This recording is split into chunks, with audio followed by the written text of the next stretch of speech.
What's up, everybody? Welcome to the goddamn Kaleidoscope Show. I'm going to be roasting your decks, but every time I roast a deck, I'm going to be opening a new instance of OBS web browser until you get a headache. I hope you have a good time. Okay, the chat box is working. Tremendous. We don't need to fix that.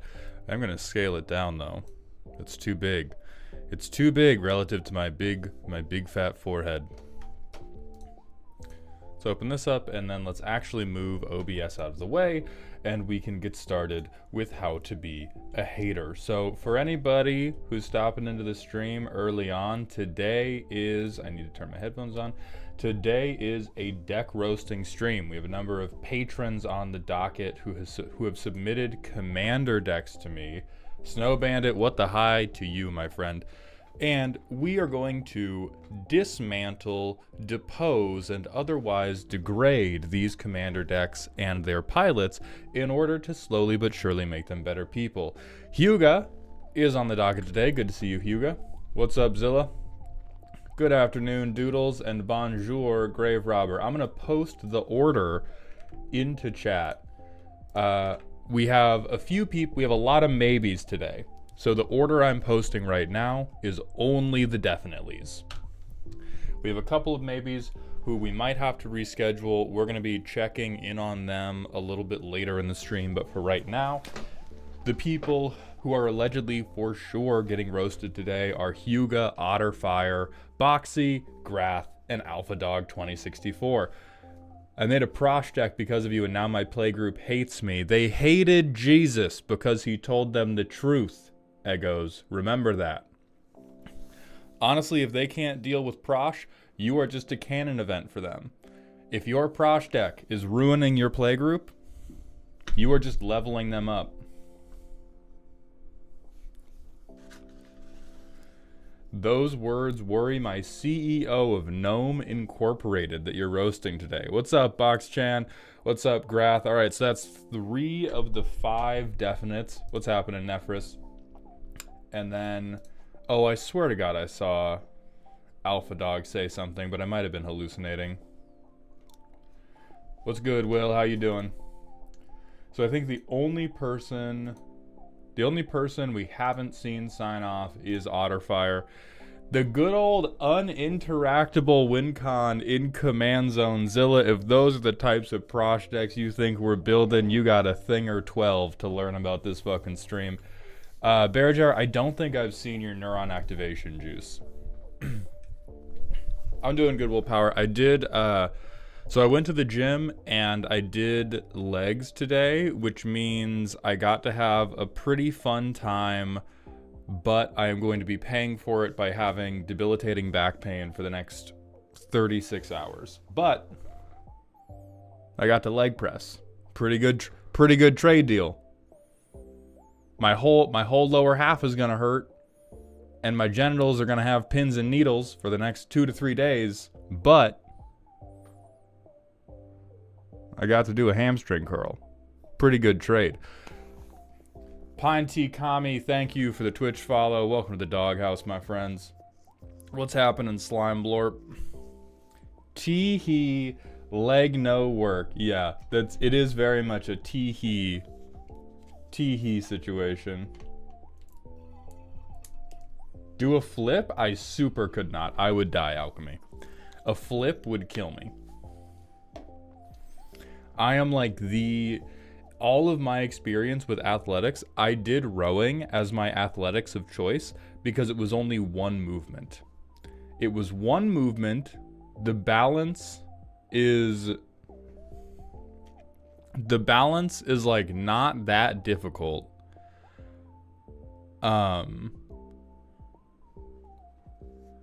Prosh without any other cards is a win con in Command Zone. At that point, so's everything. Like at the point we go, okay, Prosh is a win con in Command Zone because it's a flyer that can hit people. That's like almost every commander. That's like 99% of command. Like, are there any 0 power commanders?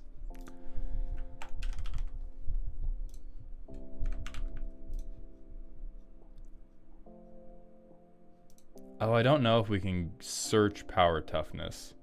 Rog R. There we go. Rog R is not a win con in the command zone. This man. It combos with literally 90% of cards in red, black, green. Oh, you did not just say literally. You did not just say literally. Okay.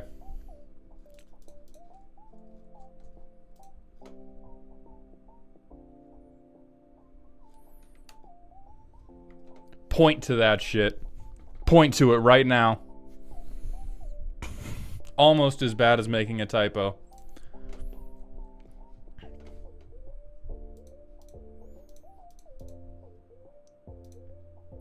I'm making him into a deck right now. He's fun. The deck I made for him and then subsequently made a video about was based around bannering the kobolds rather than trying to make Prosh particularly scary. I found it much more fun. I found it much more fun to do Great Cobalt Uprising rather than, you know, we play Prosh and then we do something in Aristocrats, blah, blah, blah. Time for my favorite part of my job, ignoring my job to watch Malltown stream. My body is not meant for hamstring curls. Squats, leg presses, butterflies, and extensions are all fine. Hamstring curls mess with my ligaments way before my muscles feel anything. Interesting. Can you do like straight leg deadlifts? Can you do, is it trying to do anything that primarily works your hamstrings is problematic, or is it just hamstring curls specifically? Like, can you do, God, they're called back extensions, but it's a really bad name for them because most of the time you should be doing it more with your hips than with your back itself. What's up, Anna? Thank you for coming by the stream, my friend. MTG would be such a better game if oozes got more love. See, here's the thing. Oozes got all of the love any creature type could ever get when they printed Scavenging Ooze. Wizards of the Coast filled the quota and then immediately broke the mold of how much love you can give any single creature type when they printed this motherfucker into existence. And so now every other ooze has to be a 1/1 that makes you fart whenever you walk by your crush to balance out how good Scavenging Ooze is. How would you, in very, very broad strokes, build a Bant Ooze Storm deck? If you were doing...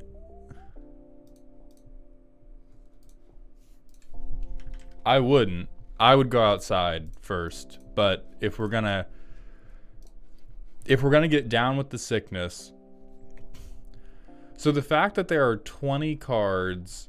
There are only 20 cards that say Ooze... One of them is an X spell.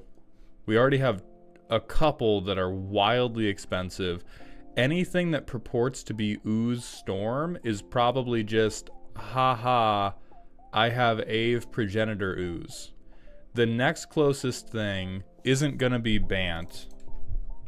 I think it's either Javdi or Jadvi. Jadzi. The next closest thing is going to be this Simic deck. And you would have to do... you would need some third card to get it infinite. But if you just play her, and then your entire deck is Slimes Against Humanity, which is technically Ooze, then they all cost 1. If your deck is just like an incredible number of lands and Slimes Against Humanity, then you kind of get Ooze Storm because you cast 1 million copies of Slimes Against Humanity through Jadzi. I don't know how you would make it Falco's Spara with Slimes Against Humanity.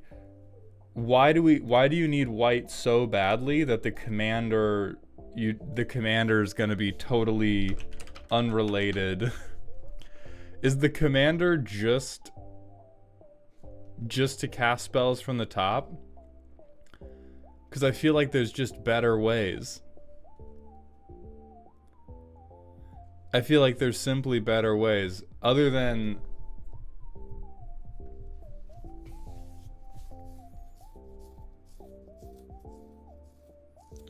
Because Jadzi effectively gives you this for everything that you want to use it for, except Jadzi is also letting you pull lands off the top.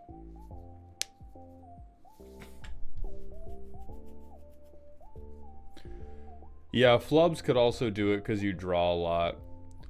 No, Brett, I'm not confused about your ability to play the oozes.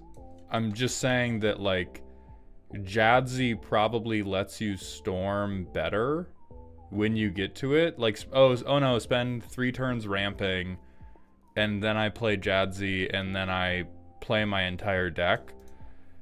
Falco Spara, the top deck thing is good, but setting up actual storms seems like near impossible. Like, we're really living in Christmas land if we start talking about, okay, I'm gonna get Falco down, I'm going to cost reduce these spells somehow. I think that's where we're losing me, is we have a 3 mana spell we want to storm with, and we don't have red, which is typically the color of I'm going to I cast check kiting, and I pretend that I have way more mana than I actually have.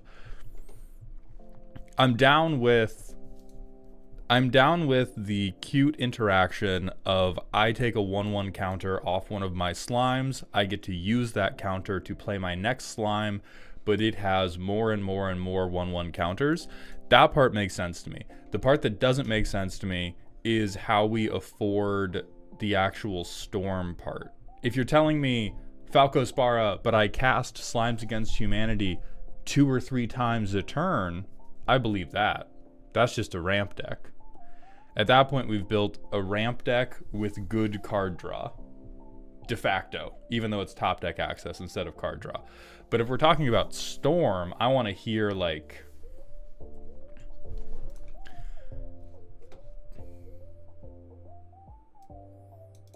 okay, so we're running all of the instants and sorcery, all of the, like, reduce by 1 to try to get it down to 1 green.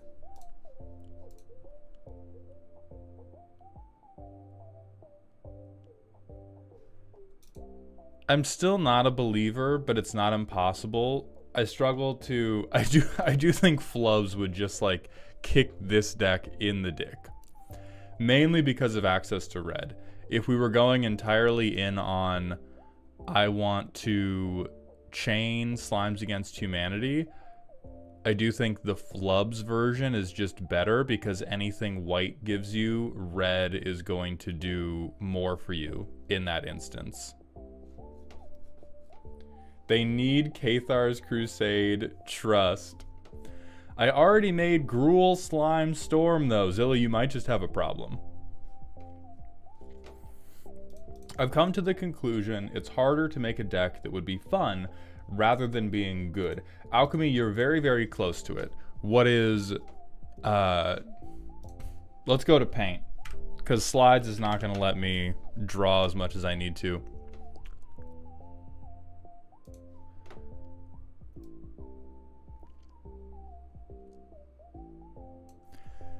So this is going to be good. It's in red because it's bad. Because right now, in my estimation, in Magic the Gathering, if you've played for a decent amount of time, making a good deck, extremely easy. Extremely easy. It is not hard to make a good and functional deck with the advent of things like EDHREC and the million people who are making YouTube videos telling you how to make a strong deck. Now there's also fun decks. And I'm going to have to cut this really close, and so the circle's going to be deformed. So this is the Mr. Potato Head bit of fun decks. It's also shockingly easy to build a fun deck, particularly a deck that's fun for you. It's also not that hard to build a deck that is fun or funny for your friends. The incredibly difficult bit is this little intersection in the middle, where the deck is fun and or thematic and or unique in some way and is still good. That is where that confluence is where we reach cool. And as someone who has spent most of his life not being cool, and at many times even today is still cringe, I spend a lot of time theorizing about cool. It's also important to note at this point, a deck can be cool to you without being cool to other people, and that does not delegitimize it in any way. But it's still fun to chase after cool. It's fun. It's very fun to get a deck that you love to play and everybody else loves to play against. I think it is one of the better social experiences in the world. And yes, there is a reason I colored cool blue.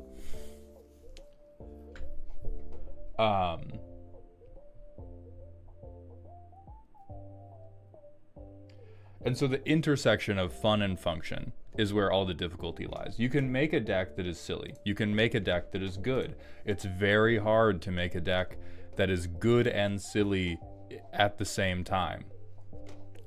And I think a lot of people, I honestly think the correct path is learn good first.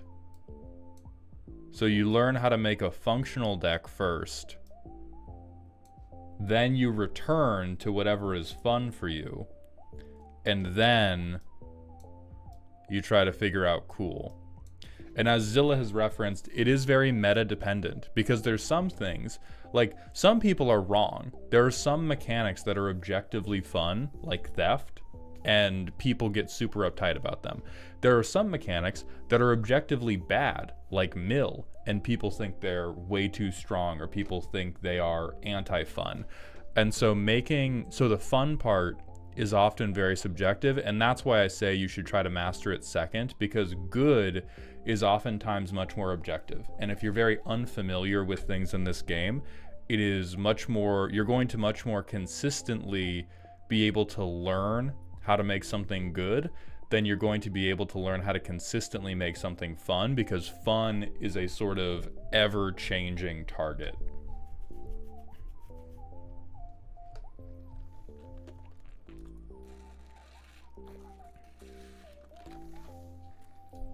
Why is he painting titties? All right, Alpharius.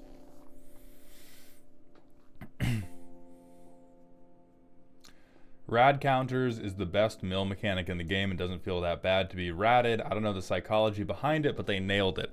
I do think rad started to make mill great again, and the thing that makes me, my only beef with the Fallout set is that I don't think rad counters are coming back as a mechanic anytime soon, and holy fuck do I want rad counters back. This is one of my favorite commanders in recent history, and it makes me so sad that there are like 2 legitimate builds for him. There's like 2 ways bro ends up, because the amount of rad support is so limited, and so everything either has to go into proliferation, or you just double down on putting +1/+1 counters on everything, and you turn back into every single green deck that ever was. Hell yeah, we have Otterfire here, so we have all 5 of the for surezies, and then we're gonna wait on Bread Theory.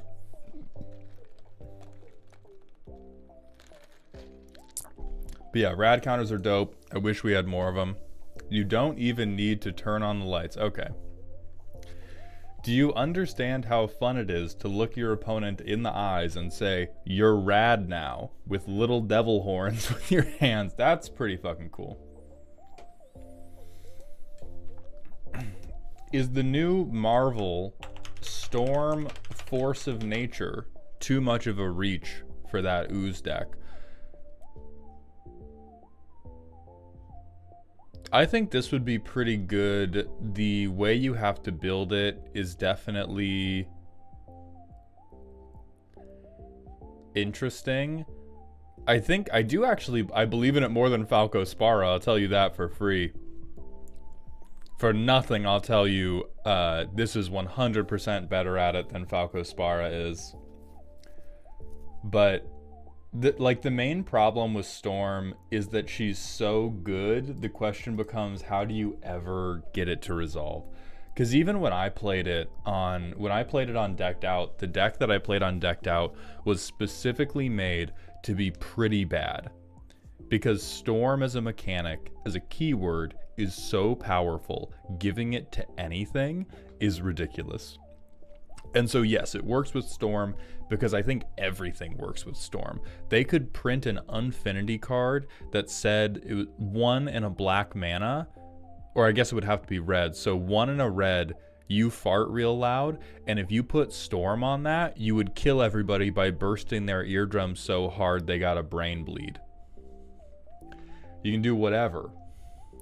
You can and that's very, very cool. It makes this very hard to play in Gen Pop because nobody can trust you. T-Dim, let me check on that.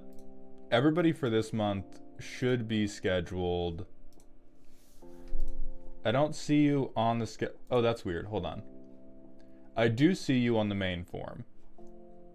And I scheduled you. You are scheduled right now for Monday, December 23rd, T-Dim. Let me know if that works for you. Are you the email? I know that like one email bounced for me, but I didn't think it was yours. Do you think Storm is going to be a CEDH commander? I think she already is. I don't think she's going to be... I truly don't think she's going to be top of the line, but I think she's going to be a deck that sometimes punches above its weight class. I think the explosive potential of this is such that if you had a really, really good pilot, you might be able to sneak a couple of CEDH rounds with this. Hold on. We're going to go to Scent, and we're going to...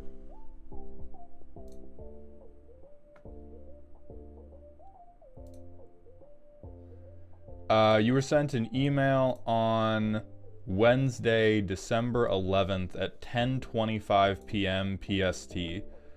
And I can see... T-Dim, are you in the Discord? Because I want to DM you... I want to DM you your email to not dox you on the stream, but to double check that I have your email right. Because what could have happened is we could have had a...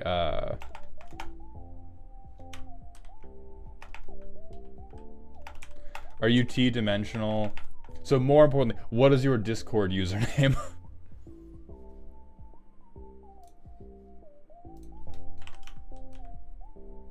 T-Dim, great, okay.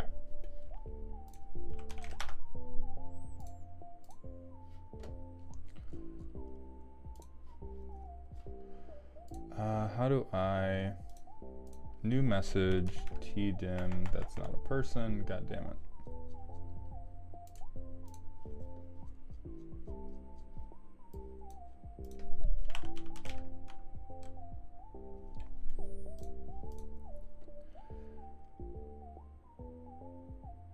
I think they should remove all words off of the cards, and you should just have to trust the owner of the cards to know the rules. That would be kind of fun. I mean, what I always think that, like... I think the thing Magic lacks the most is a little bit of Yu-Gi-Oh! Riz. I think if... which...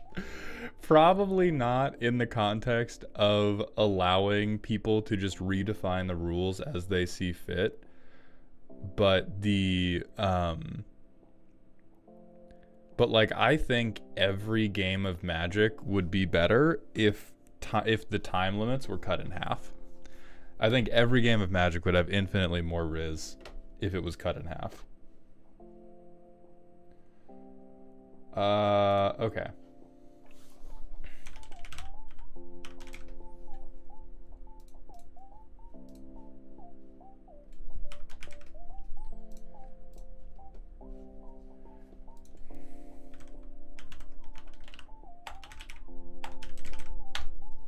Alright, so T-Dim, I made a channel that only you and I have access to. I've named it Doxing T-Dim, and I have put what I believe to be your email in that channel.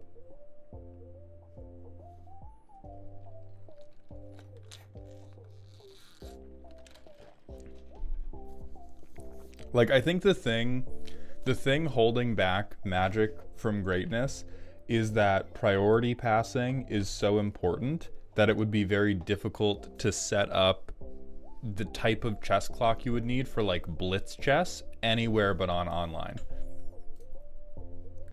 Okay, Tatum, since that is your email, I want you to go ahead and check your junk for me, because what probably happened is my email has been flagged as spam, and that will be an ongoing problem for scheduling your roasts, but that is the email we sent it to.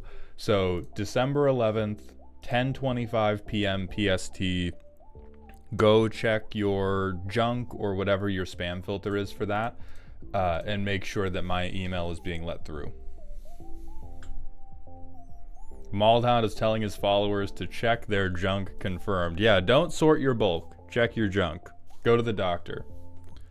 What's up, Dr. TNT?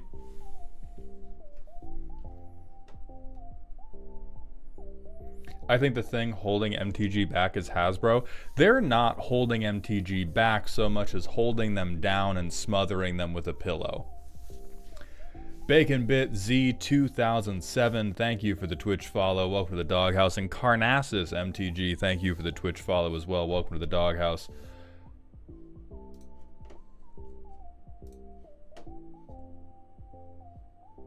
Why would you mix those? Like, I can't in good conscience show that to anybody. I love how one's caffeine free.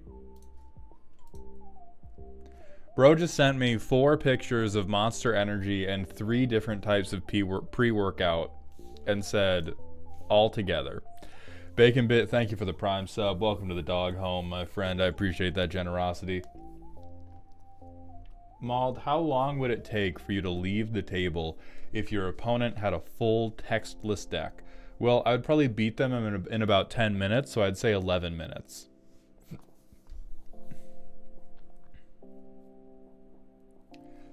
Mauled, how do you feel about copying Expropriate for free? Rena, I feel some type of way that you have Expropriate in the deck in the first place.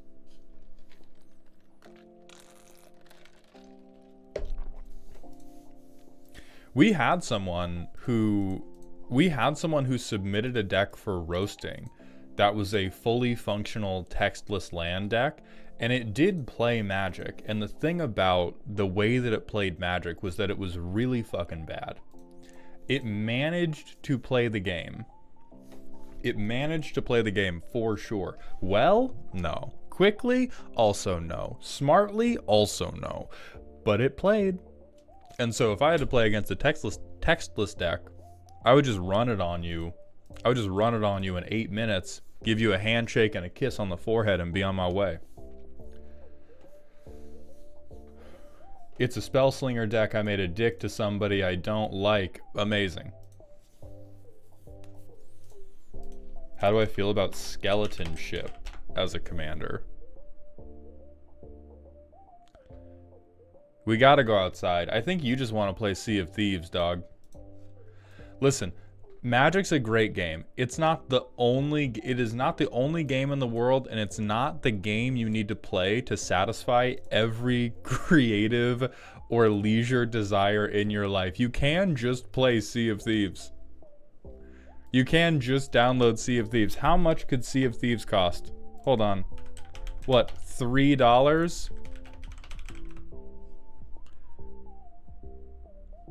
Okay, so the way I would play this commander deck is you definitely want to have untappers, right? Because we're putting counters on things with the tap ability, so we need ways to untap this. And then we probably want some type of proliferate and like, damn, I mean, what other things benefit from 1/1 counters going on to a thing? Like, if we're really going to make this work, because we got to dedicate to this, right? We got to really, really dedicate to this. How did Aarakocra Sneak show up for this?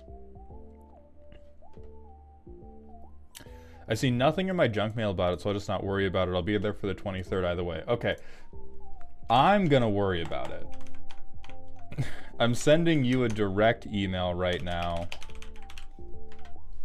I'm sending you a direct test email right now. I just want to make sure that we don't run into the scheduling problem over and over again. Oh, counterpart there. Wrong search bar. Got it. Okay, well the bid is over of I am not paying $40 fucking for Sea of Thieves. No thank you. I heard this game is good now though. Free on Game Pass. Get a perish Game Pass shill.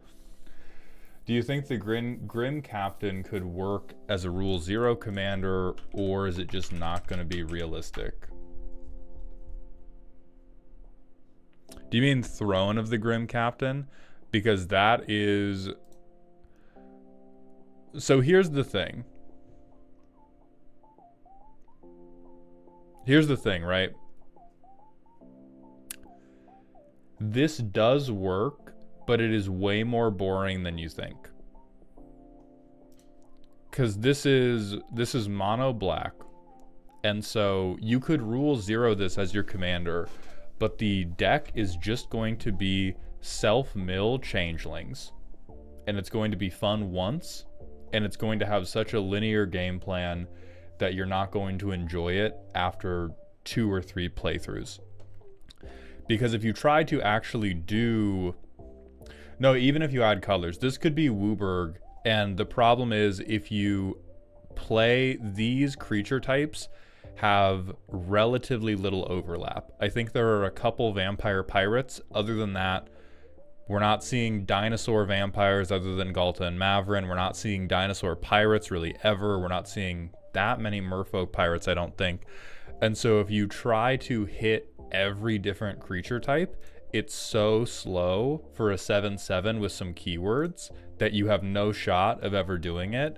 And so what's going to happen is you're going to go, okay, well, this is really hard. So what I'm going to do to make it a little bit easier on myself is I'm going to play one shapeshifter. And then as soon as you play one shapeshifter, you're like, the deck needs a little bit more consistency. And you're going to put in a second shapeshifter. And then after you do that, pretty soon, it's just all shapeshifters.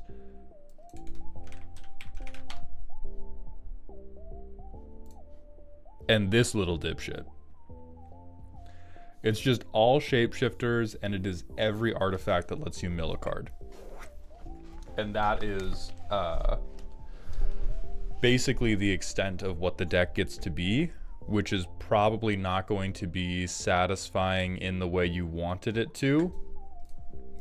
Because then what happens is you lose out on any of the cool stuff you can do with this effect, because all of the creature cards we use to craft the Grim Captain are shit-ass changelings rather than a cool merfolk, a cool dinosaur, or a cool pirate. Like there's some type of middle ground you could try to achieve by putting in maybe your favorite dinosaur, your favorite pirate, your favorite vampire, etc. And you do some, and you like entomb or buried alive just those guys. But it's a lot of work just to cheat those guys out. And at that point, you have to get your playgroup to agree to a lot of Rule 0 stuff, because you have to have a legendary artifact in the command zone. And we need this to not be Wooburg, but we would need blue, green, black, and red. Any 3-color combo of those would work, but if you could get basically every color but white, that would be ideal to try to get anything going with Throne of the Grim Captain.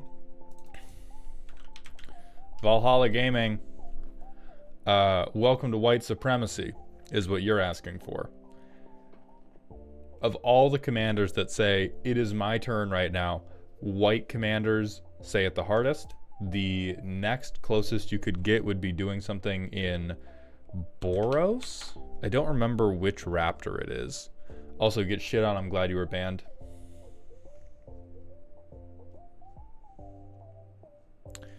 There's some raptor that like shoots people. Yeah, this guy.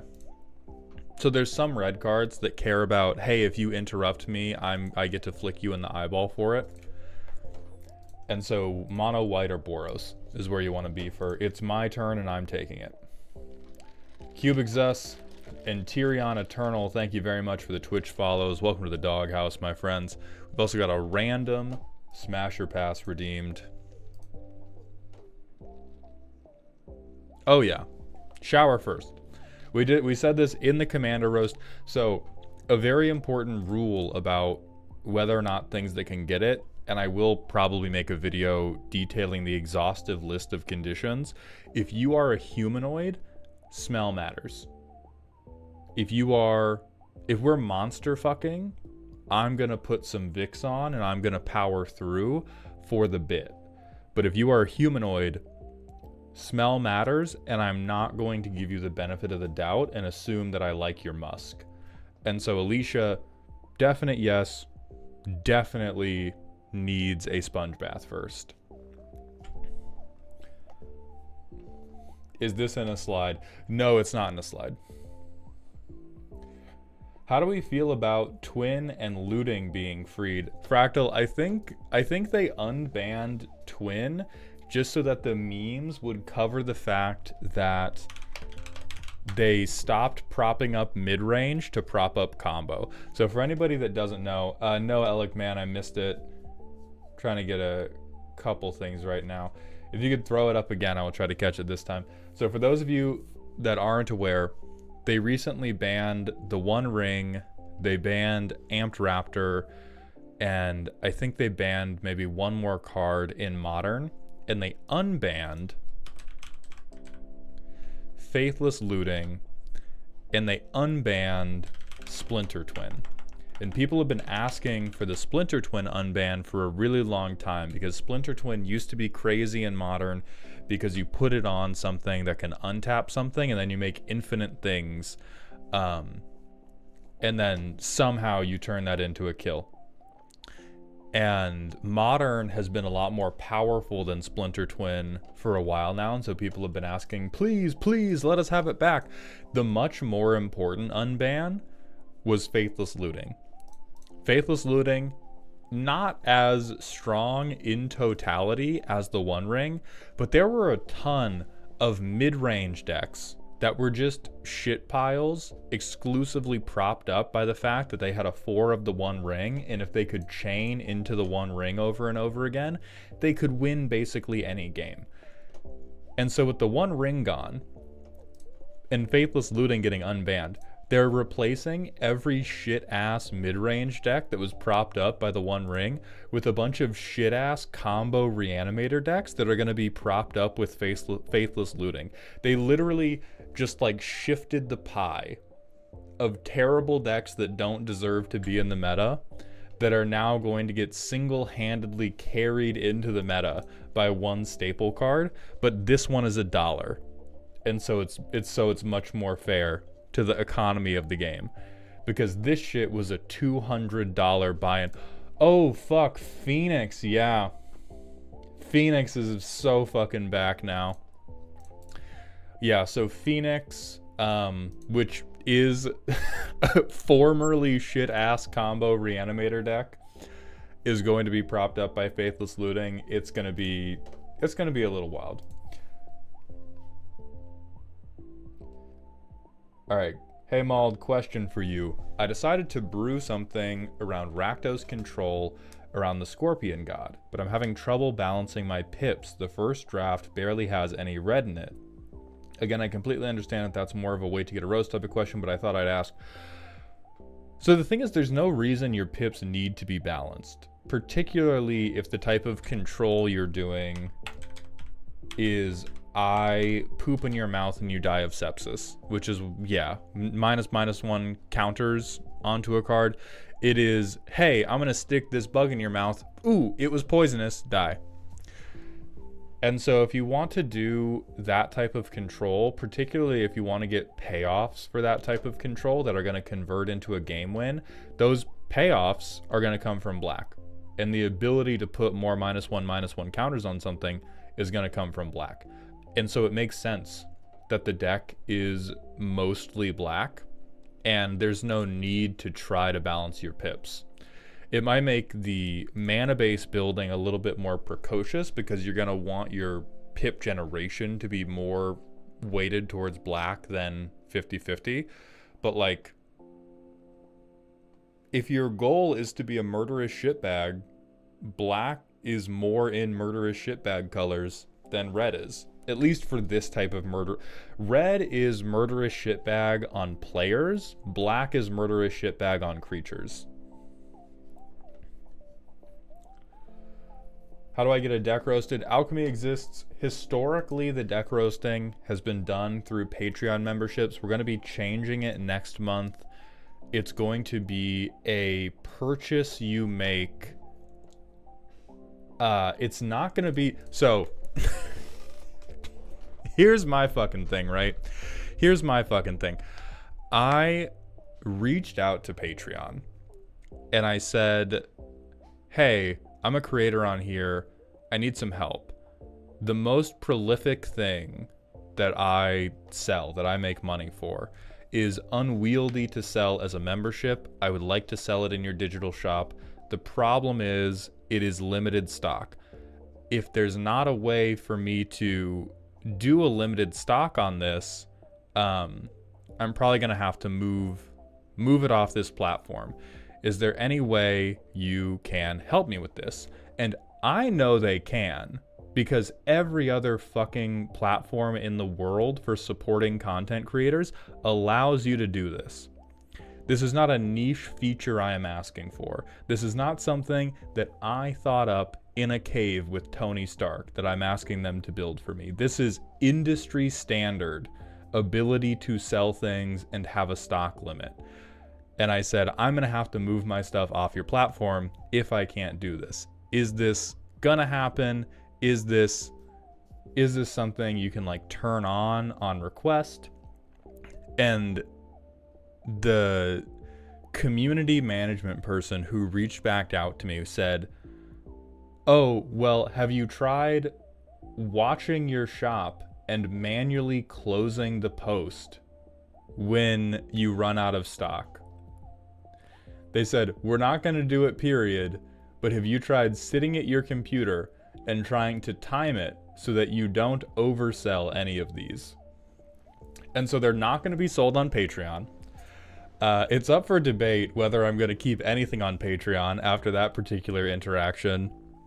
Mainly because there's just most of my Patreon support revolves around the roasts to begin with, and so if I want them to stay, and so what's probably going to happen is the roasts are going to move off, and then maybe over the next couple months we move everything off, because they were basically just like, hey, what if you fucking shoved it? Because also they take a bigger cut than any competitor I could go to. So let me just once again solidify, I'm not trying to be precious. I am paying more to them than I would pay to literally any other alternative. And so I went to them saying, hey, I pay you guys a significant amount of money. For that significant amount of money, could I get some service, please? And they were just like, what if you ate shit, bro? What if you ate shit about it? So I don't know if we're gonna move to Kofi. The first place, literally the first place I found that will do it the exact way that I want to is Buy Me a Coffee.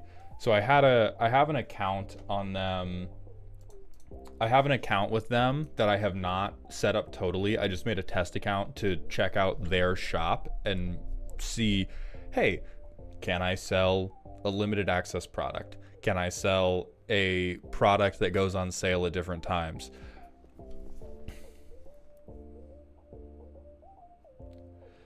What the fuck happened with Patreon, LMAO? So for the most part, I think that Patreon just got in first, and then because they captured so much market share by getting in first, they have an inertia moat. There's enough inertia around people being really used to using Patreon and creators being really used to using Patreon and it having a big brand name that they just didn't have to try anymore. And so now they're just like, oh, whatever. They're coasting, basically. They're just coasting. And so have you looked into Subscribestar? No, I have checked out literally I have checked out like 4 or 5 alternatives. This is the only specific alternative I have checked out so far.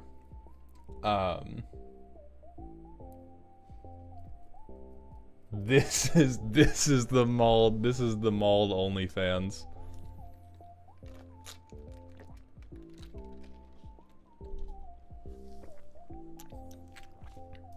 Sadly, when it comes to posting written works in a serialized form, Patreon is the only one that has anything usable, which sucks because they suck. So maybe that is the answer, is they're just investing all their energy into their core competency, which is not something that benefits me. And that's reasonable. Not everything in the world needs to benefit me or the niche in terms of the stuff that I want to sell. So maybe they are really good or maybe they're the best when it comes to serialized written works.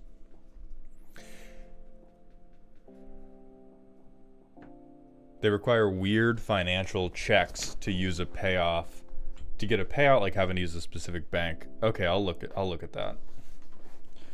But you are a white man. I thought that everything was supposed to cater to us. So the rules changed, Jam Goody, right about when that darn Civil Rights Act got passed.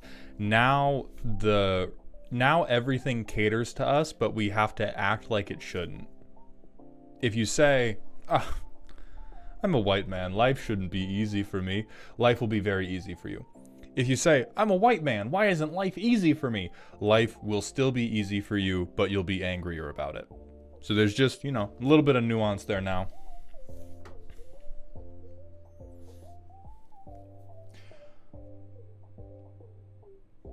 Kofi is pretty cool. I'll check out Kofi too.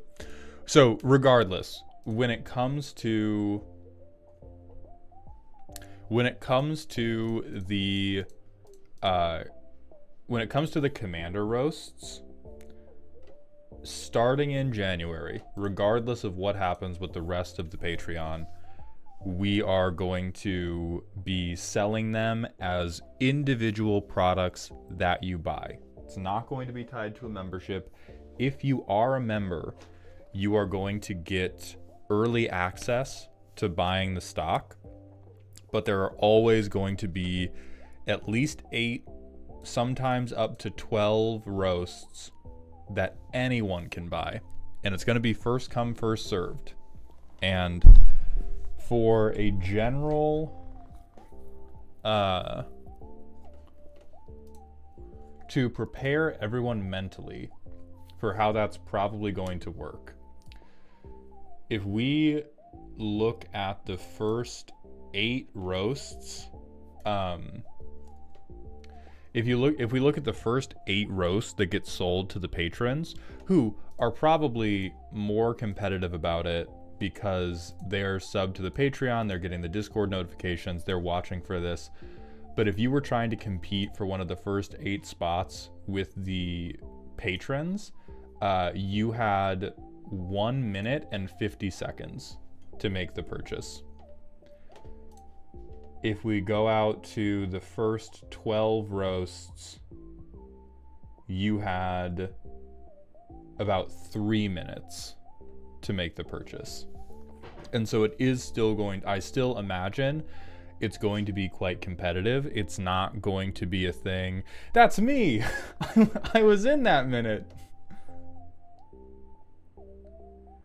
Willpower, you were 22nd this month. And so like, I don't want to say, hey, we're holding 8 to 12 for Gen Pop, like, just stop in and buy it. I still imagine it's going to be pretty contentious. Dungeon Masters, you were 2nd. The first this month was Ancient Relic. They beat you by 24 seconds.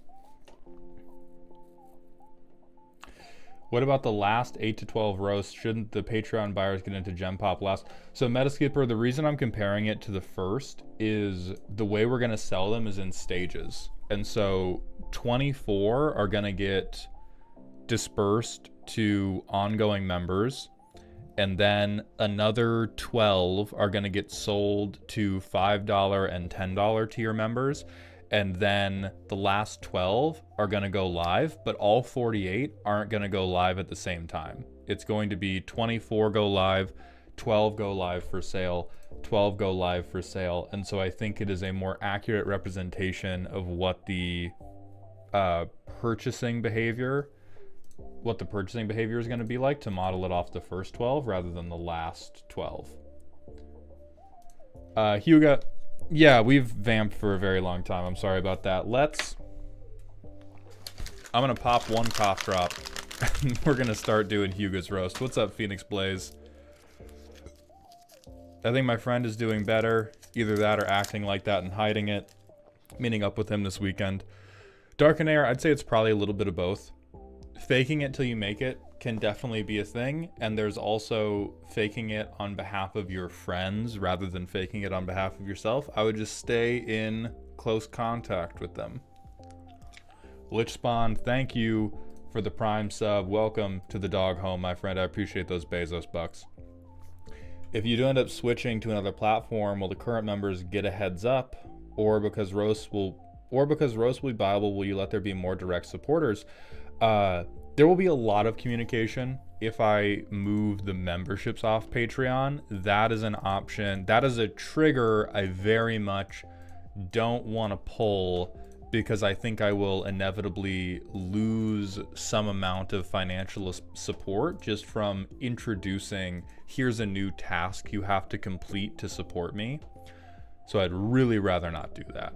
But if I do, there'll be a ton of heads up about it.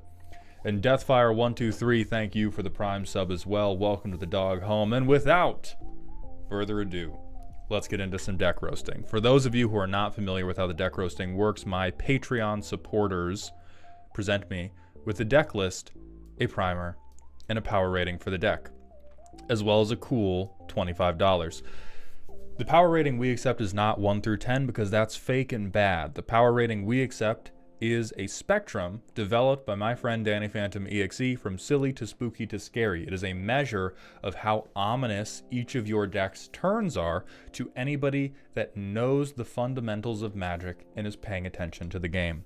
Your primer is what you think the deck currently does or what you think the deck hopes to do, and it is the main thing or the primary thing that I am judging your deck against. If you tell me that you want to burn down orphanages and your deck is entirely matches and flyers for free kittens at this orphanage for pickup on a specific day, I can work with that. I will shame you for it. I will put you on a list, but I will also call you my good little PogChamp. If you tell me your deck is a fun time for the whole family, and then it's the matches and the kitten flyers and the Dutch ovens, we're gonna have a fucking problem. We're gonna have an absolute problem if you lie to me. I don't like liars.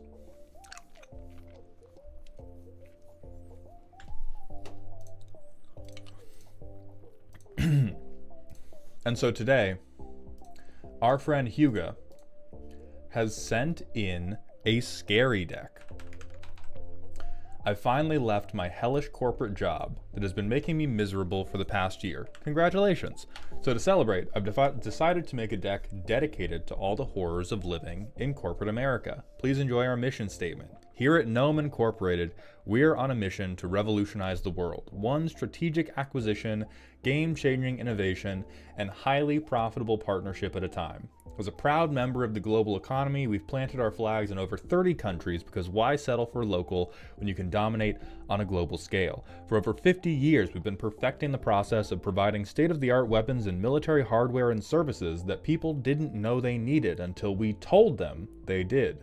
It's all about creating solutions that make life easier while simultaneously making our stockholders' lives a little richer. Because let's be honest, the world is a better place when Gnome Incorporated shapes its future. Our most valuable asset? Our team of brilliant minds who work day and night to ensure that we remain at the cutting edge of profitability.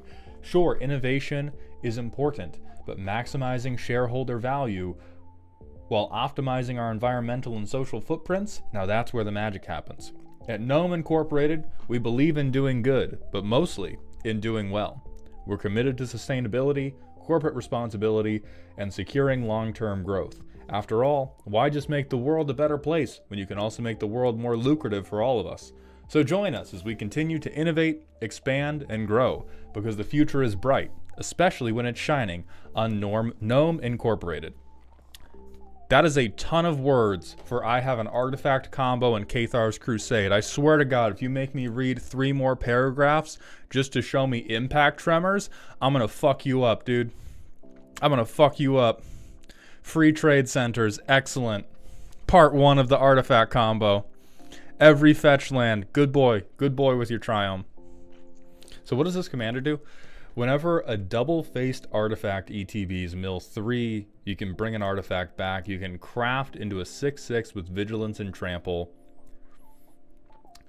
And whenever it ETBs or attacks, transform another double-faced artifact you control and make 2 gnome artifact creature tokens. I'm sure we're going to have a very normal number of token doublers in this deck. Artifact lands, that's smart. Improvise, that's smart. Artificer class, that's pretty decent. Oh, and this is supposed to be scary. So when we see them hit us with the dog shit, let's all keep in mind they said scary. 3 steps ahead. Yeah, Neem Pakal is a little fucked up. Oh my god. This is just pure token vomit. Blue collar worker. My favorite blue collar worker, the Dick Crusher 9000. My favorite blue collar worker, Crash from Finding Nemo with a fucking death ray on his back. Chat GPT. This guy does look like a CFO.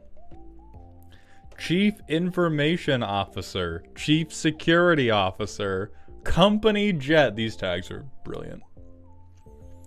Okay, corporate restructuring. So this is all of our interaction. Chat GPT interaction list for sure, except for desync. Desync is definitely clever. Huh. Floor manager. Freedom factories. Okay, good. We have simulacrum synthesizer. Insider trading. I'll be honest, I've never seen this commander play, so just from the deck list, you are smoking something. Who are you playing against, Huga? What is it player? Where did the is it player hurt you? That you thought Mindbreak Trap was a good investment? Nexus of Becoming is very good. My only worry is, specifically for Scary, I feel like this is random value go. And the thing is with artifacts, random value go may legitimately be good enough. Too big to fail. Visible hand of the free market. The incredibly visible, incredibly deadly hand of the free market. My favorite part of the Great Depression was when all those stockbrokers tried to jump off buildings and the Iron Giant stopped them and then tore them limb from limb.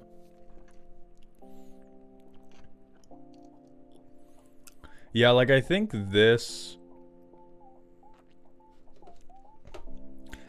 incredible weight of stuff you have going on at 3 and 4 mana is probably going to make the deck a hair too slow to call it properly scary, but it might be at the low end of scary. So let's play test it and see how it goes. Okay, so we have Mox Opal to fix some colors. We can get access to 2 of anything. We'll try it.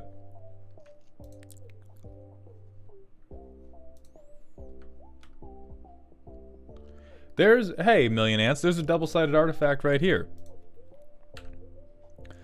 So turn 2. So now we have 3 artifacts. So we can get 3 mana, but 1 has to be blue. Probably Ornithopter to try to grow it. Overseer, I think that ticks up.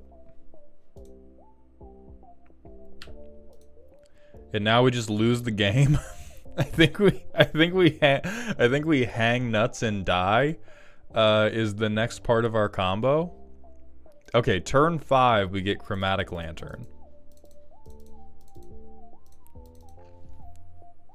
And that guy gets bigger. And then turn 6 we'll say we had tapped Overseer appropriately. Turn 6 we could play Tetsun. I don't even know if it's the appropriate play for us. I think we just play Arkham Dagson. Turn 7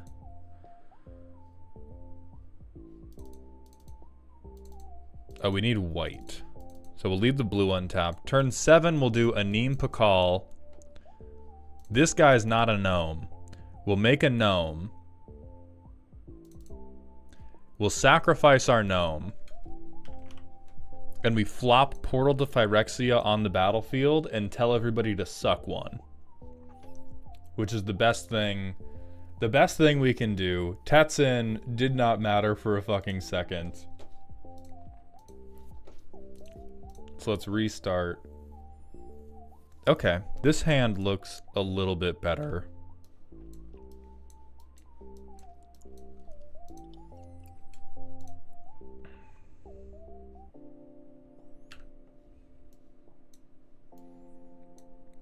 Turn 2, I'll say we probably have a swing. We probably have at least one swing, and we get our first gnome soldier. Training center.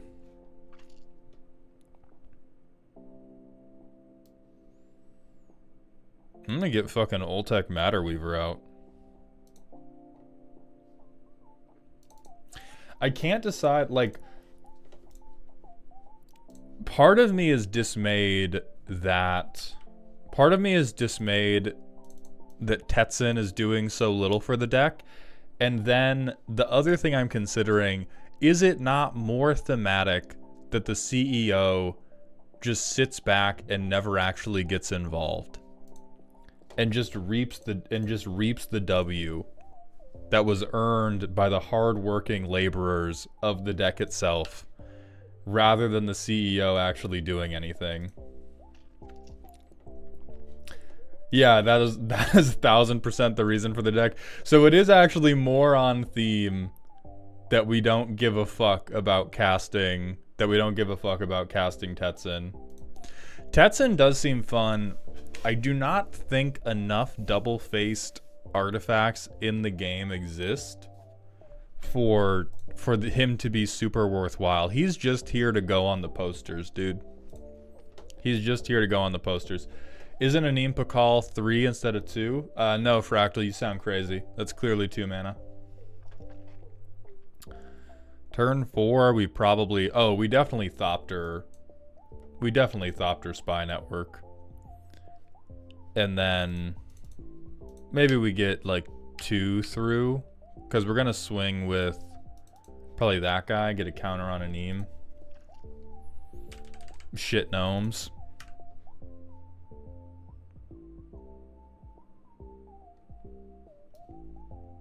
Sacred Foundry. I mean, I'm gonna mechanize production Esper Sentinel and then we win. Oh no, I would have to, because we aren't actually on 8 tokens. Yeah, we're on 7. So I would have to do one of the 1/1s. Tetsun is another victim of the elimination of block sets. True. Steel, thank you very much for the drink water redeem. I appreciate you looking out for my health. And guys, I know this looks like piss. It's just Mio. So it tastes like piss too. Because I'm not sponsored by Mio yet. Once I am, Once I am, I'll stop saying bad things about them. Okay, one more try. No colors and a dream. Here at Gnome Incorporated, we see beyond color. Except for white. We're going to play the One Ring.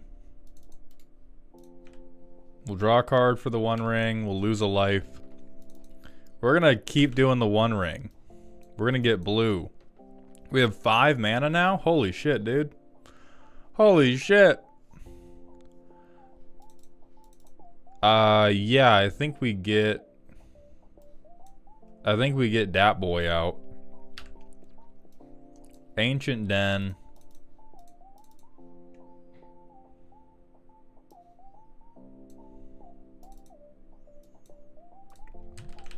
Draw 3. We have 2 and a blue to spend on anything.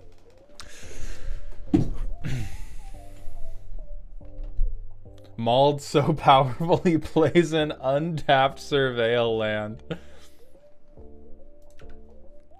And then Flooded Strand. Yeah, we tutor for probably Synthesizer. My heart just always says hit them with Portal to Phyrexia. At all times, I'm like, damn, what if I just hit him with the fucking Endless Realities, dude? What if I just teleported you into a zombie movie right now?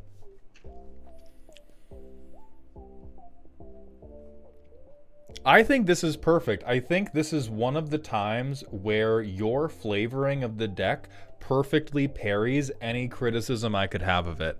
Oh, your commander doesn't matter? He's the CEO of an international conglomerate. Why should he matter? He's just here to collect a check. You unfortunately have an appropriate land base. Like, oh, the deck itself is effectively just random artifact bullshit go. What is a corporation but a pile of meaningless synergies stacked on top of each other meant to produce things? And it do produce things. Oh, your curve is really unwieldy? That's the corporate bureaucracy. That's white-collar office politics slowing down real change. A startup would have 1 mana and 2 mana spells. And international conglomerate, everything takes 5 business days, dude. It's not 3 to 4 mana. It's 3 to 4 business days to get back to your email. I hate it. I hate it. It's perfect for what it is. If you want the deck to get better, we're definitely suffering. We're definitely suffering. I think it is... I think from a power spectrum standpoint, it's probably closer to spooky than it is to scary, although it has a couple interactions I would believe are scary. I think it's a spooky deck that can take games off of scary decks rather than it being a scary deck itself. If you wanted it to be a scary deck, we would probably... Hey.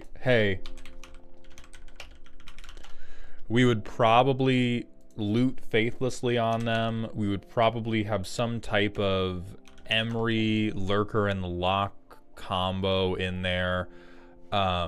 We would have something a little bit more deterministic to win the game. But it is a very good spooky deck, and I 100% believe that you can beat scary decks with this. Yeah, 3 lands, Arkham Dagson, and a counterspell. You fucking win, dude. You got him. You are a bastard. So I am going to downgrade you from scary to spooky, scary sometimes. Other than that, the deck is perfection. I think the deck is absolute flavor perfection for what it is.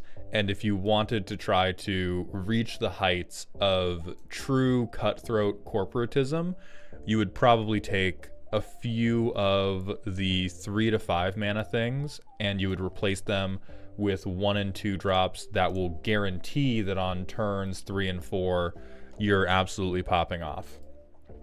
Is this not a Behold My Stuff deck? I don't think so. I think the narrative holds well enough. It's very close to it, Deathfire. And so what this rating should tell you is that Behold My Stuff and National Treasure are separated more by the narrative you present the deck with than anything else, which does reflect reality. The way you present your deck and the way you play it has far more to do with how people perceive it than the actual cards you run. I played against a guy who had they had a Megatron deck. It was like Mardu Reanimator Artifact combo. On paper, it was the most insufferable, shithead, lame-o deck imaginable, and it was a goddamn riot to play with this guy. It was a goddamn riot because of how he presented the deck, because of how he owned all of the stinky combos in the deck, and how he never complained when he got shot in the dick for it. If only the commander was not only useless, but just a random mediocre white man. That would be a cherry on top. I'm going to choose to believe that there is a mediocre white man inside the mech.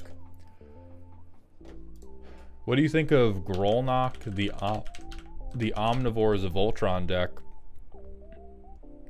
You're smoking crack. It can do Voltron, because green and blue can always Voltron anything.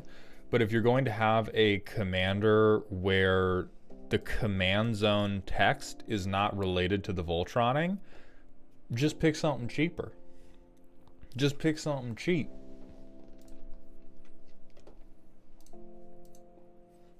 Now, if you want to do it just because, oh, I want the frog to have 90 swords stapled to him, fucking go off. It's just not going to be that good of a deck. The tags are beauty, Huga. Made in the USA is great. Small business tax break. Every single tag. Absolute work of art. I think my favorite is specifically Blue Collar Worker and Kappa Cannoneer.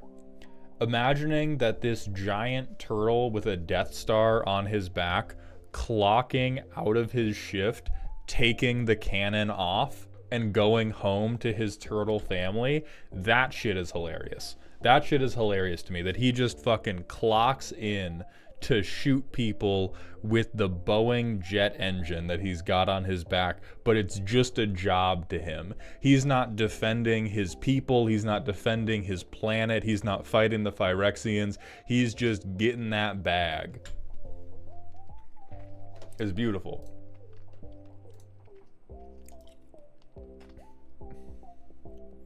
Alright, so next up is going to be Otterfire. I knew you were here earlier. And then it's going to be Box Chan, and we've got Bread Theory to work in here as well. So Otterfire, if I could just get a quick heads up that you are still around, we will move on to your deck next. But this is great. I'm a big fan of this.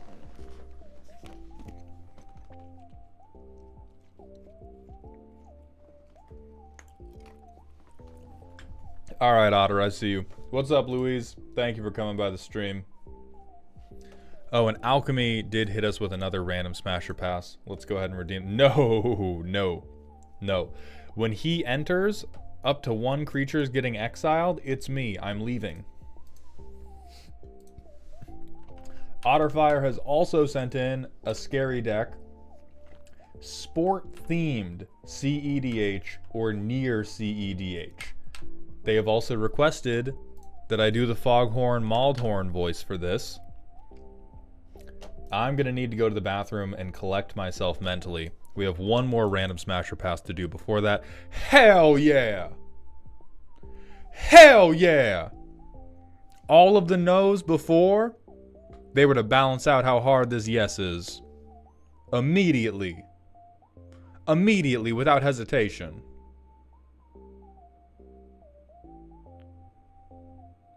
I hate the effect, but immediately. All that hair, though, I love long hair. I love long hair.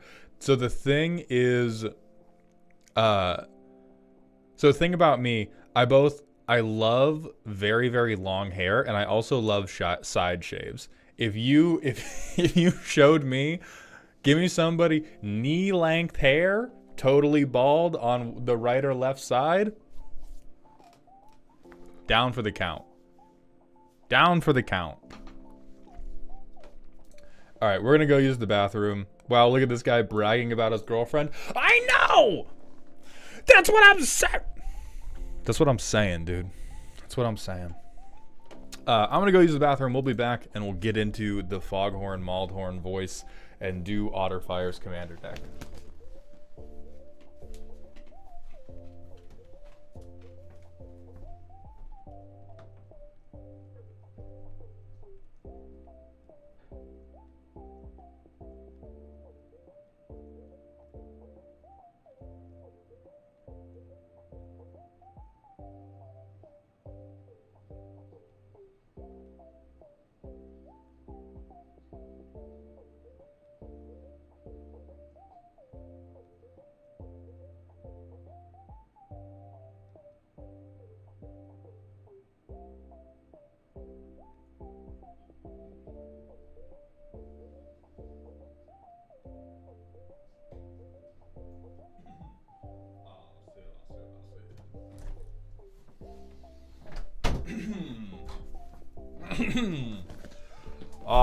I said.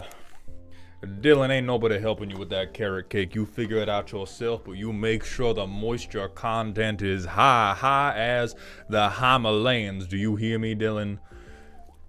No amount of money for any of the things in chat. True Black, thank you for the Twitch follow. Welcome to the doghouse, my friend. Willpower, thank you for the drink water redeem instead. I want to drink my fucking coffee. There's water in this.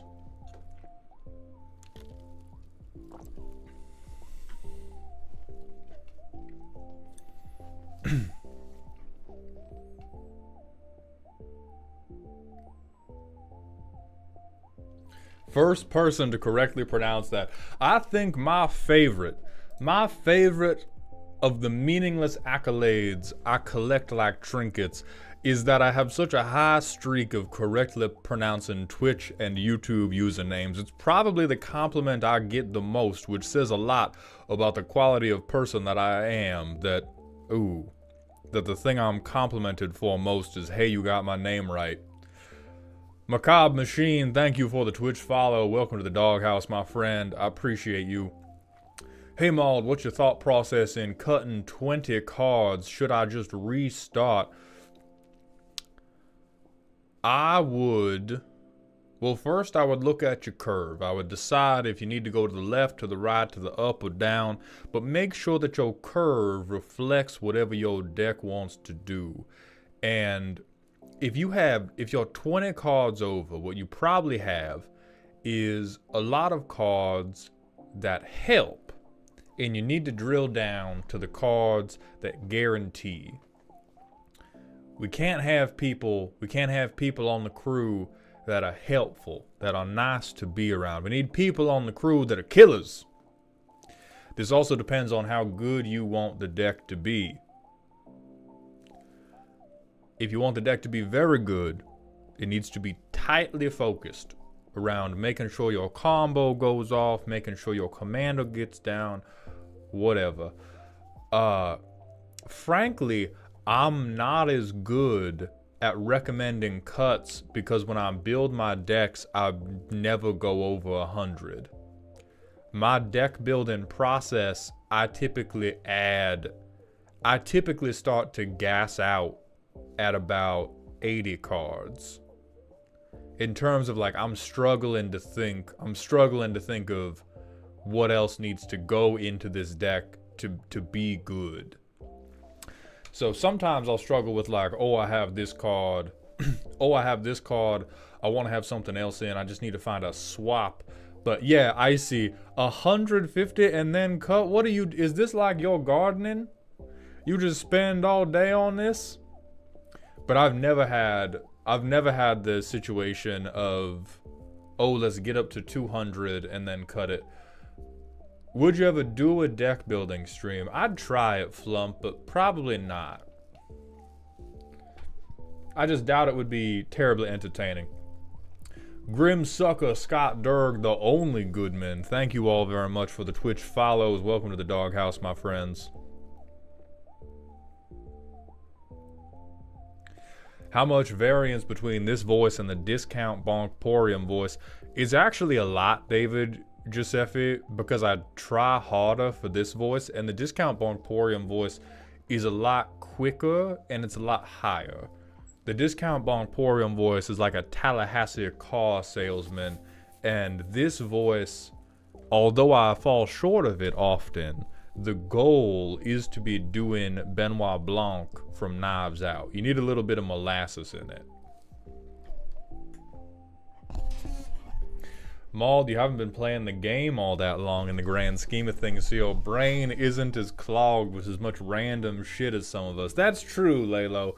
When I'm building a deck, I do not get distracted with memories of days of yore when Verduran Enchantress and Splinter Twin ran every format. Yorick Host, thank you for the Twitch follow. Welcome to the doghouse, my friend. Okay. Autofire's deck, scary, sport-themed CEDH Kitsa, Autoball Champion. The most baller commander in the multiverse. So it has, oh, are we mono blue? So we're not CEDH. So when, okay. So 1 the blue, Vigilance Prowess, draw a discard, copy a spell, but we need Kitsa's power to be higher. Game equipment is Soul Ring, the game ball, a knife, another ball, another knife, another ball, a clock, a signpost, and a necklace. I'm trying to imagine what type of weird malformed child of jousting and polo this game would have to be for the equipment to be a ring, 2 knives, 3 balls, a necklace, a clock tower, and a signpost. Like scavenger hunt, timed scavenger hunt, meets find baubles, meets stab each other, meets polo. Shiv ball. There we go. Game-winning play. Alright, we've got a ISO Rev combo. Pixis of Pandemonium. Okay, so the game-winning combo is I'm going to mill everybody infinitely. That is a CEDH level combo. Autoball Antics. Maybe Counterspell, definitely draw cards. We have a ton of... Yeah, we're doing the normal prowess thing.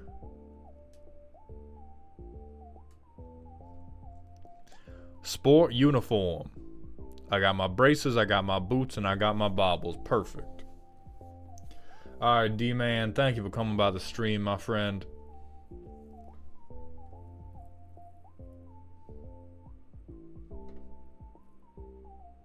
Team Spirit. I love that. My favorite part of Team Spirit was when we did the beach episode and the beach exploded in a fantastic display of ley energy. That is also my favorite part of Team Spirit. Alright, training's good. Untapping's okay. Chronotog Totem.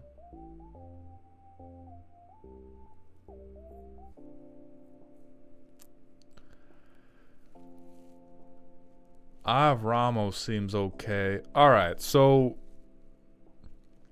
my qualm with this deck is that it is half, not even half. This deck is 95% adorable prowess deck, and it is 1% CEDH playable combo. And I'm worried that the twain do not meet often enough for this to be a cohesive experience. I feel like this is a deck where if you play it at a CEDH table, you are attempting to little bean yourself to be able to combo off. But the thing is, being a little bean isn't even a lie, because you couldn't fucking do anything if somebody tries to kill you. Like, let's go to the playtest and see how it actually does. But okay, so alright, best opening possible. We turn 1. Land Soul Ring Braces.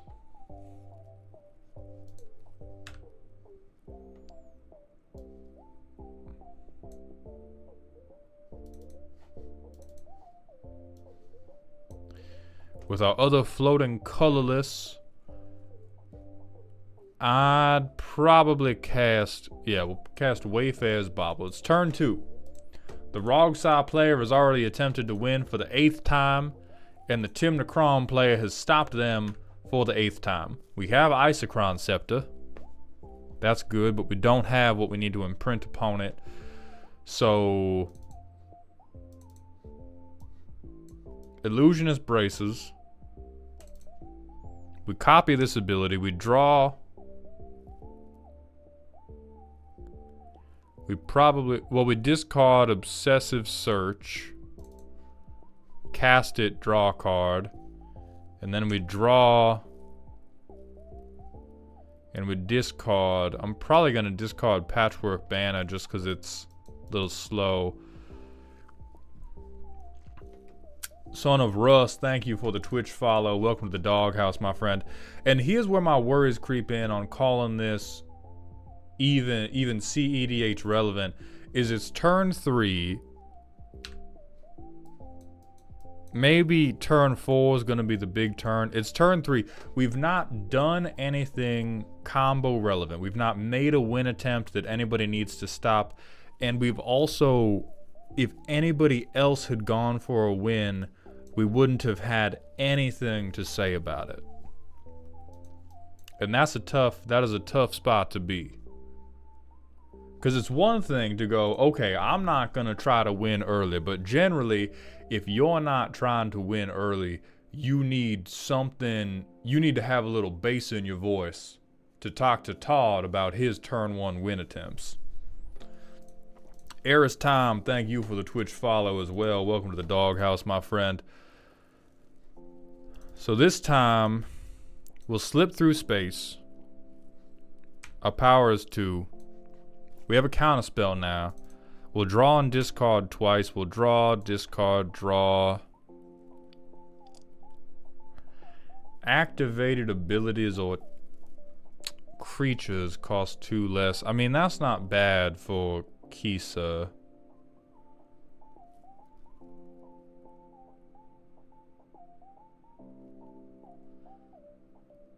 I think we get rid of Eye of Ramos here.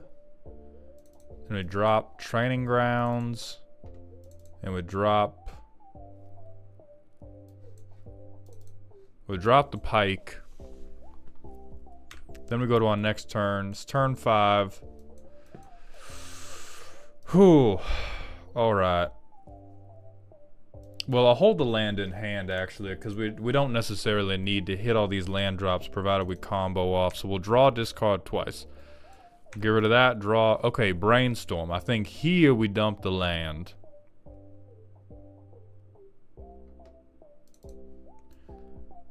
So we Brainstorm, draw 3.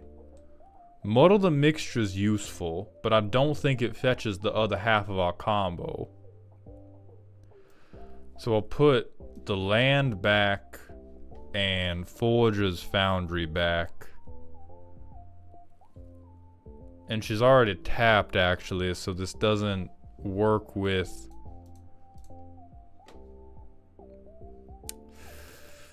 Ooh, this is rough. I'm gonna give you one more chance. We would mulligan that hand in a CEDH. In a CEDH situation, we're going to give you the benefit of the doubt that you are mulliganing for good cards.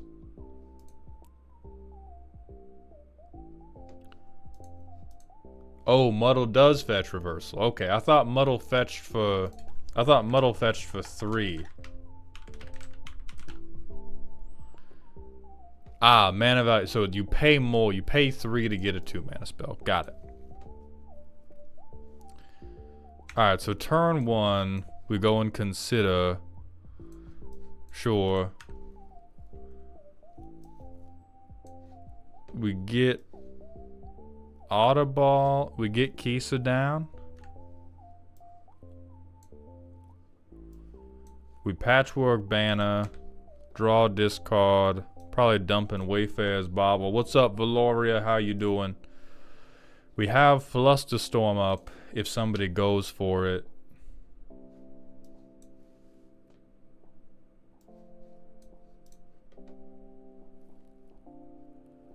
And then here, I think untapping on non-creatures is going to save us. So we'll do that. We don't have anything we want to get back with Mystic Sanctuary. We're going to hold up Flusterstorm. I'll do it, and I'll put Consider on top. So now it's turn 5. Whenever we cast a non-creature spell, we untap all our autos, so we can begin playing Audiball. So I'm going to draw and discard. At this point, fuck the Mind Stone.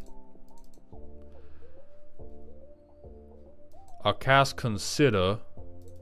We'll untap this. They get +1/+1. This gets an extra.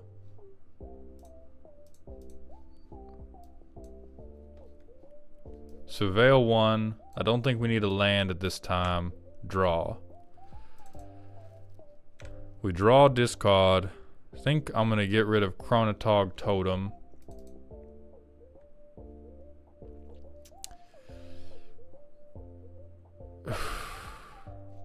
So we cast Ponder. We untap this. She's getting bigger. We could copy Ponder.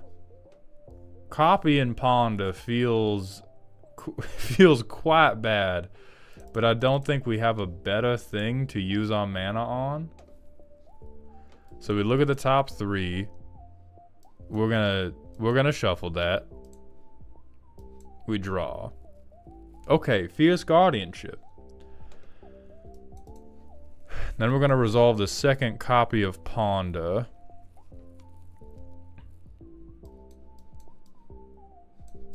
Do we want Training Grounds? I think we do want Training Grounds. So we take that. We're holding up 1 mana, so we could Flusterstorm.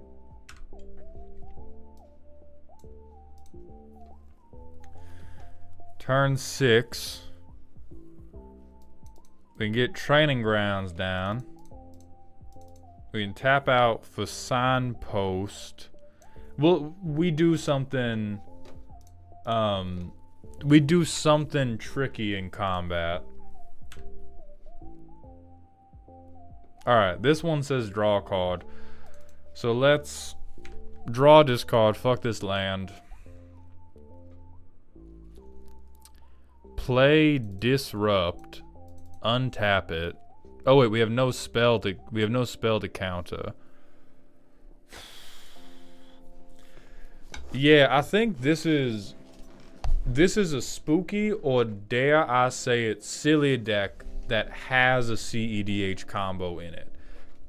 Kitsa's giving you the ability to draw through your deck quicker than the average bear, which has led you to believe that this is CEDH. And while I would believe that this could win a game at a CEDH table, I do not think this is CEDH or even CEDH adjacent. This is like a streaker running through the football field and saying that they're messy. What combat are we redirecting at a CEDH table? CEDH has combat. Not every meta, but CEDH has plenty of beatdown decks that attempt to prey on the slower decks in the card. Because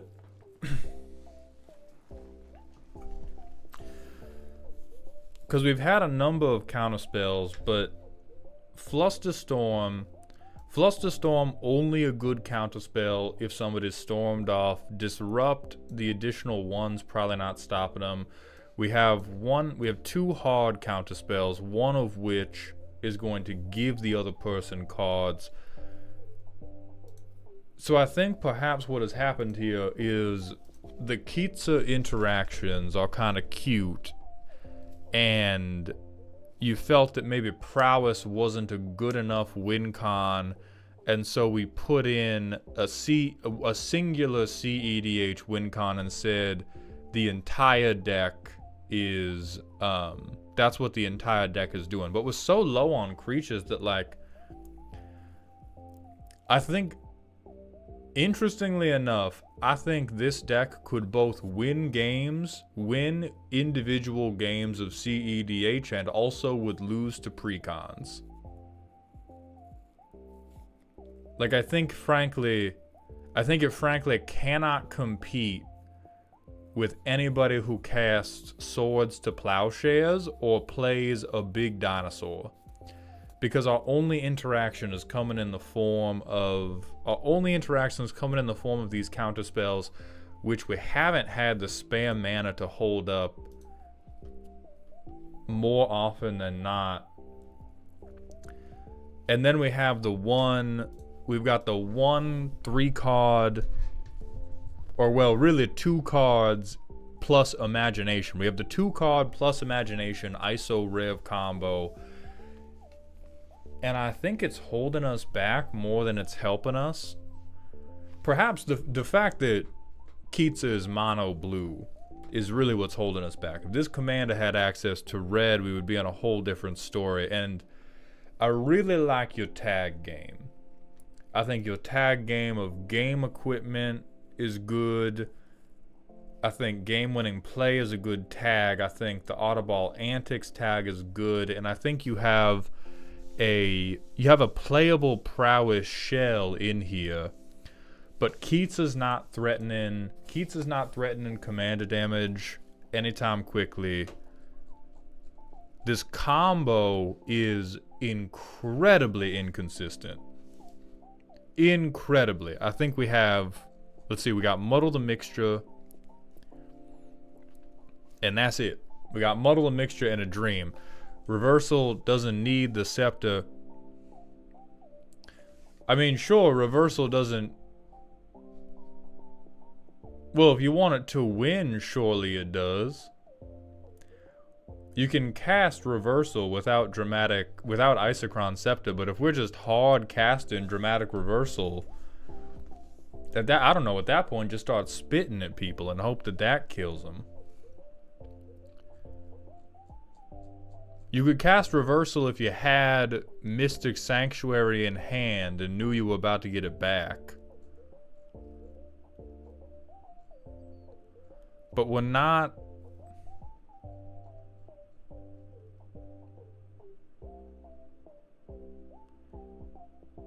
Kitsa can do the same as Scepter. Oh, okay. That's a bit better. But it's still I hit this combo or I lose, and we don't hit the combo very reliably. Not needing Isochron Scepter is better, but it's still, I need my commander.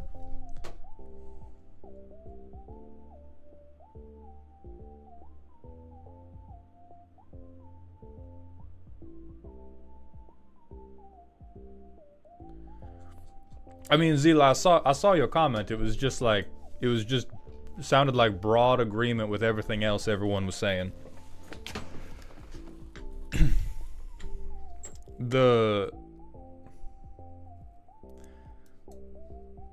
It really is, haha, I have a good combo in the deck, but a good combo in your deck does not single-handedly jump the deck up multiple leagues. So I would classify this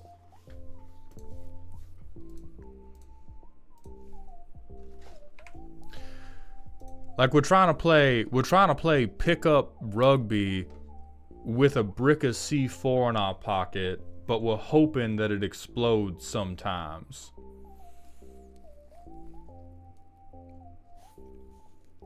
I would probably just back away from the combo and double down on the sport theming, because I like the sport theming. The sport theming's nice, and I think I broadly agree with what most of your tags say they do.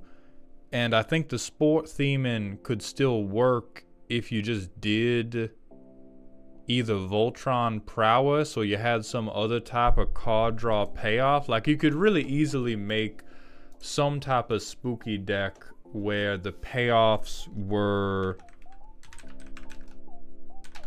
something like Ominous Seas or something like Chasm Skulker. This is the deck for the guy who says, I used to play college ball, you know? Yeah, this deck is that one guy in the bar who keeps a VHS tape of that one time he picked up a fumble and ran it 90 yards for a touchdown in like an AFL game.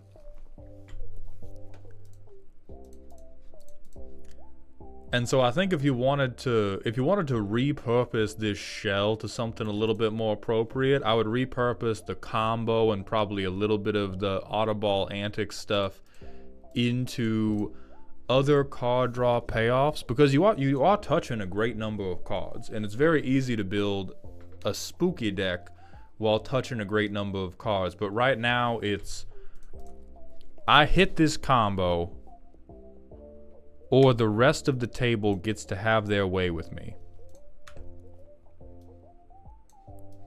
Which is a rough spot to be.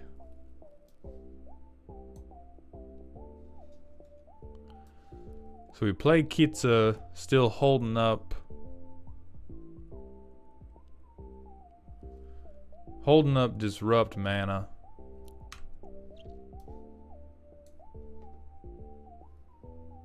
Why does Mauled sound like Forrest Gump today? Chase, the roastie today requested Foghorn Mauldhorn as a voice. So we'll make a prowess creature, use that to put a counter on, draw, discard, fuck this land.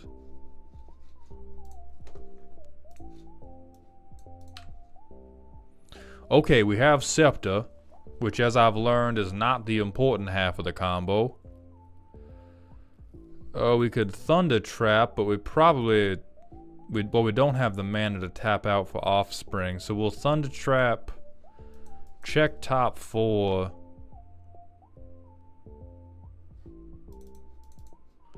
We have 3 mana open right now. Whew. We could... Cryptic Command. Cryptic Command is probably better.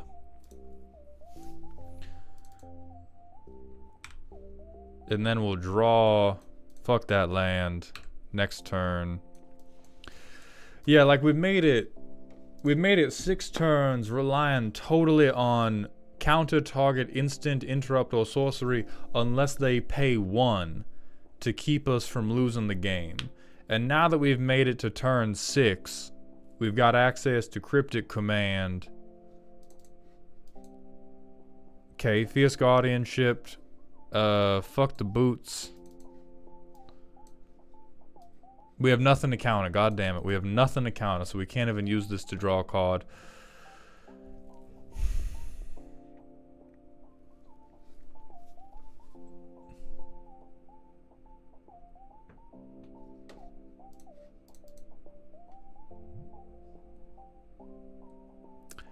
Yeah, I think CEDH this is not.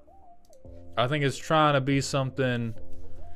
It's trying to be something it's not meant to be, and I think it's a good auto deck. I think it's a good auto deck that is too focused on the outcome. It needs to get focused on the journey. Kitza needs to be playing auto ball for the love of the game and not just to try to win the game. The autos are very cute, and I think the prowess shell works. We have the appropriate amount of, hell yeah, all these cost 1 mana, 2 mana. They all say draw a card. I'm going to get Kitza's prowess high. I'm going to copy some stuff. Very fun. I just think if it takes a win off a CEDH table, it's sniping a win off of 3 people who have blown all of their interaction on each other, and it's like turn 8 and everyone else's hands are empty, and then you go to combo off. And sure, if you get the combo in your opening hand, maybe you can go for it. But all of the interaction we have, I don't think can protect the combo effectively. I think you could sculpt a 7-card opening hand with this deck that could win at a CEDH table. If I gave you free reign over the library and you had maybe like 2 lands, Arcane Signet, and Soul Ring. So maybe 2 lands, Soul Ring, Arcane Signet, Fierce Guardianship, Dramatic Reversal, Training Grounds, and Pyxis of Pandemonium. So maybe just 1 land with those 7 cards, maybe. And even then, as soon as a second counterspell hits the Twin Towers, you're toast. And then you're toast for the entire game, because this can't... I do not think this deck can recover well from anybody tripping it. If you get fouled, you're down for the count. But consider, contested game ball is quite funny. And you would be much happier having a deck built around contested game ball than you would around the Staff of Nin.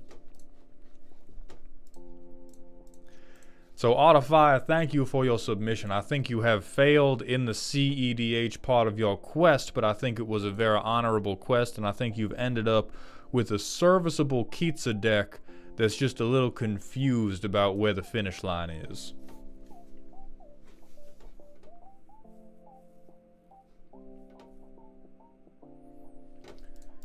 Alright, next up, Boxy or Bread Theory, if you are both here. Whoever types next is who we will move on to next.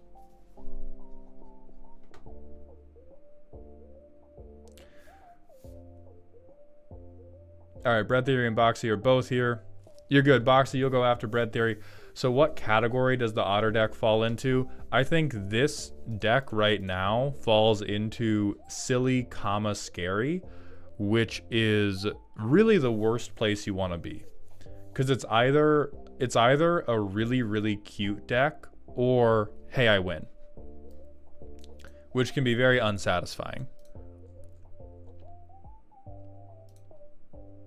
Which is what I mean by not multiple decks in a trench coat. That is exactly what we put it on the Matrix, Alec. Because it can simultaneously probably beat at least one CEDH deck and also gets cleared by most precons. Because most precons just play the game in a way that this deck can't keep up with. And so I think it might beat Keurig Turbo, also loses to Pantlaza 100% of the time.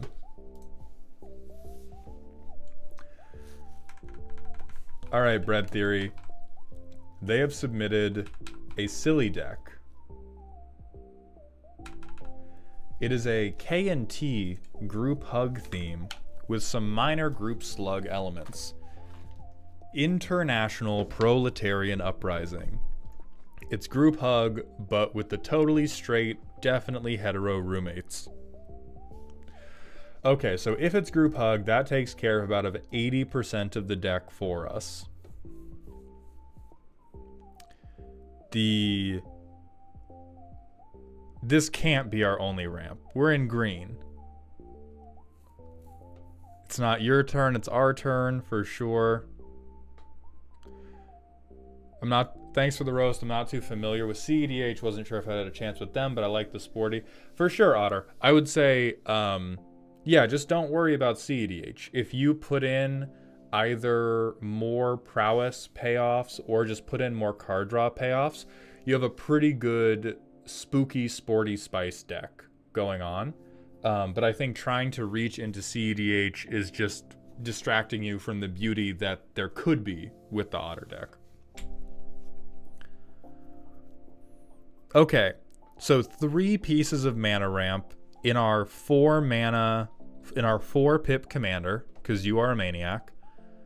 Nothing clever. I don't want to lose my stuff. Oh, okay. Baby's first good deck. This is, hey, listen, chat. We've all got to come together. Oh, Balin list. Hold on. No. We're getting the Balin list.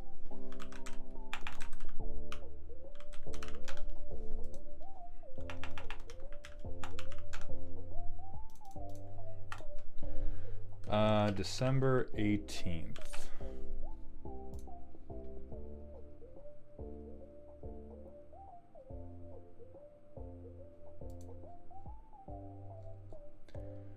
So, Brett, I can see the reschedule request. I can't see the list itself. Can you either DM it to me on Twitch or email me the list? Yeah, everybody stop judging. Everybody stop judging this bad deck. We're going to get a different bad deck. Deathfire123, thank you for the Twitch follow. Welcome to the doghouse, my friend.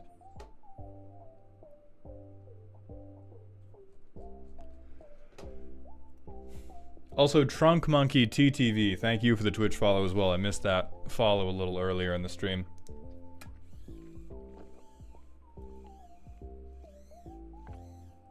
Oh, what's up, nerd girl? Good to see you, my friend. All right, we're awaiting.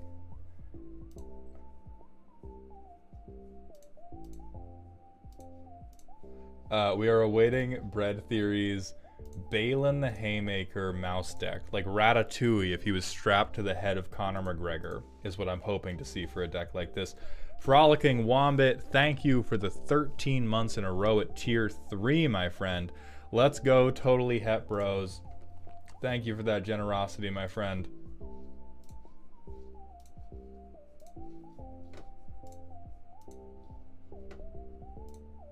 Oh, you piece of shit.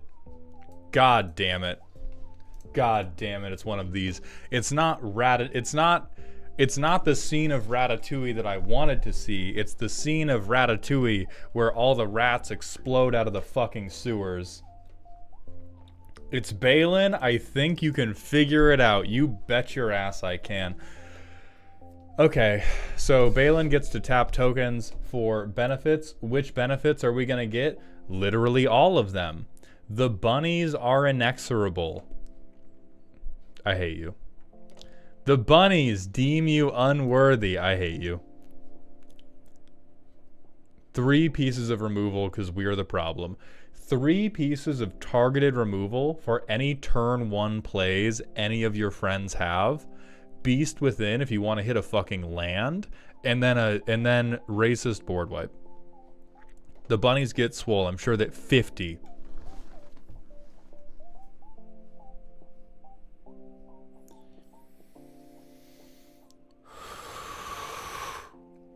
I think what makes me the most angry about this is the curve is perfect.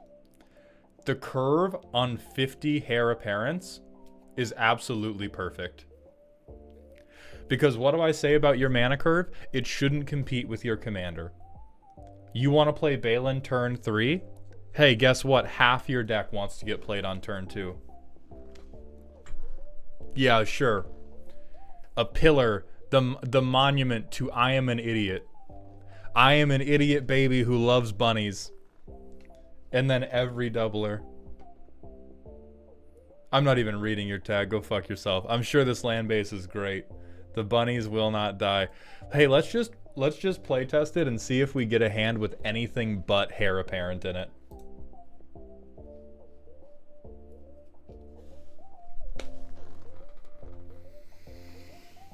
Ah.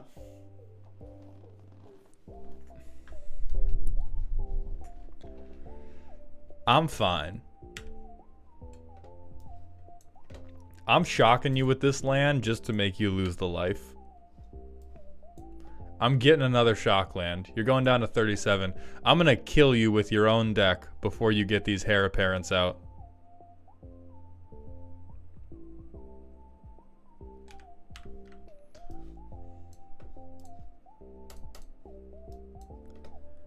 Hey, look, guys. One heir apparent has hit the tower.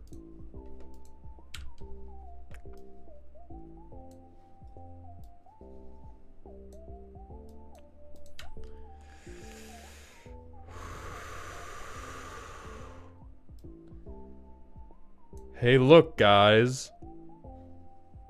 A second heir apparent has hit the tower.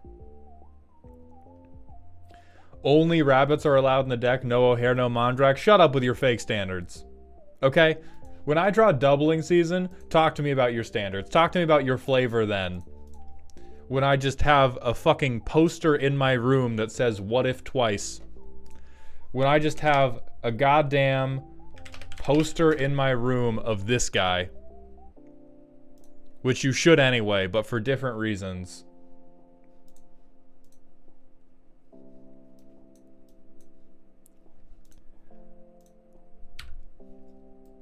Oh, good. OG duel. You needed it.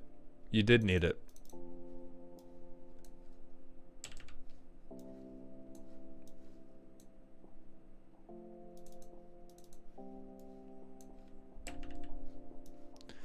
So, with pain in my heart, I do believe we have now gone infinite on heir apparents.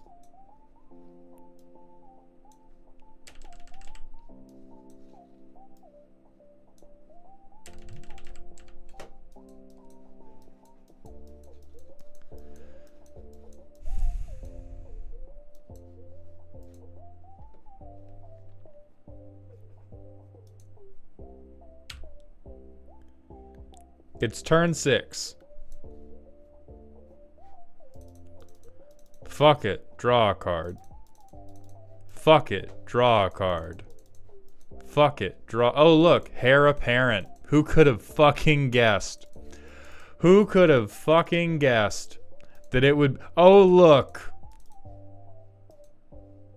Wow. Interesting. Isn't it for each, not each other? No, it is each other because there is a God. He's not merciful, but they do exist. How is this infinite? So we're not infinite on drawing our own deck, but now every heir apparent, once you have 5 heir apparents, or once you play your 5th, heir apparent, you make enough rabbit tokens to tap with Balin to play the next heir apparent. So as soon as you have 4 on the field, your 5th one, you can play as many of you as you have access to. Rift was made to be a 1 mana draft common for me to sell 50 of them before Commander got popular. Yeah, you get to the point where you can play them and draw them. So at 5 tokens, at 6 heir apparents, we can both play a heir apparent and draw a new heir apparent. So this is our 1, 2, 3, 4, 5, 6, 7. This is our 8th. So we're going to make 7. Which means we get our next and we draw a card. We get our next, we draw a card, we have some left over. Get our next, draw a card, some left over. Get our next, draw a card, some left over. Get our next, draw a card, some left over. Get our next. I just...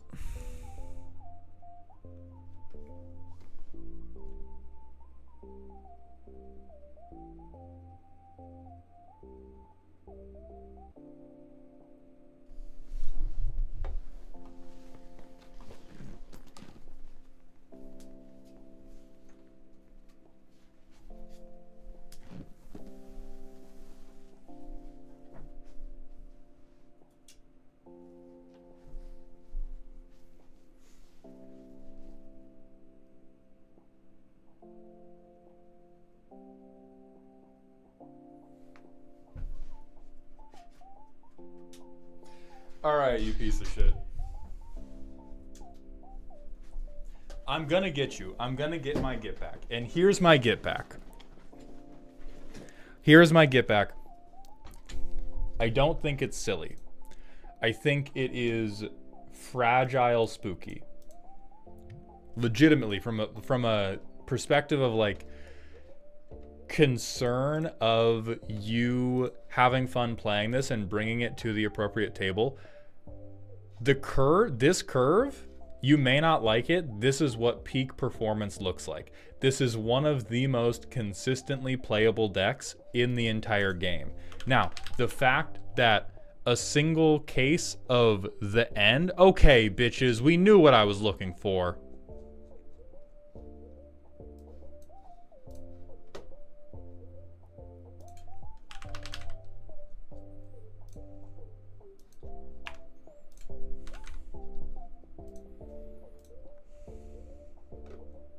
How are there 27, dog? That one 4-mana sorcery that exiles everything. Fine. I'll look up the OG. So as soon as you get hit by surgical extraction, hey, the deck doesn't do anything. Hey, as soon as I play Hushbringer, the deck doesn't do anything. So that makes it very fragile. But because you have built God's perfect mana curve, you always have something to do. If somebody does not have one of these perfect answers, who's running surgical extraction effects in EDH though? Anyone who's played against this deck, I'll tell you that right now. Hey, you know what?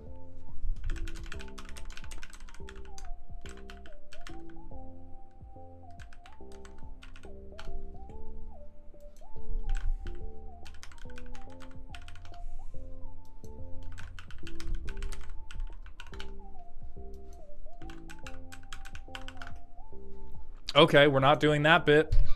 Shut up, I know my passwords. I'm gonna do it. I'm gonna start running surgical extraction as soon as I can edit my fucking Moxfield password. I'll get you, bro.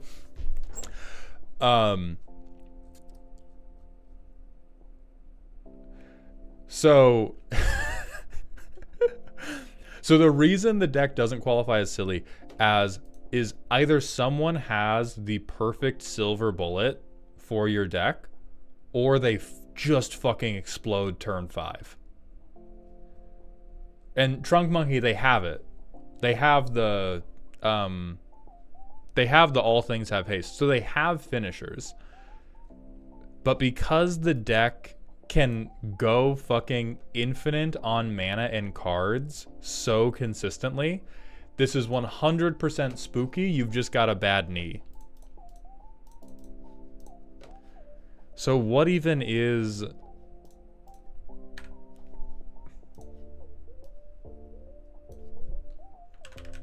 Immediately, what in the actual fuck are you doing?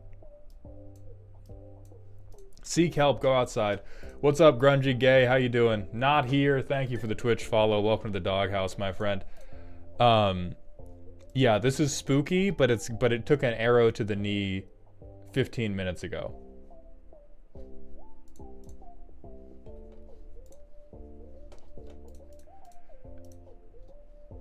And so next, we're gonna move on. We're gonna move on from this. This is that one scene, like this is that scene from Monty Python and the Holy Grail with the devil rabbit, but there's just 30 million of them.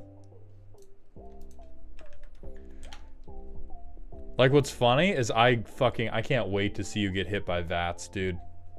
I can't wait to see somebody. I'm putting VATS in I see you on the street in 20 years, I'm popping up a Pip-Boy on your ass, okay? Okay, Vault 76, we still got shooters out here, Bread. We're coming for you.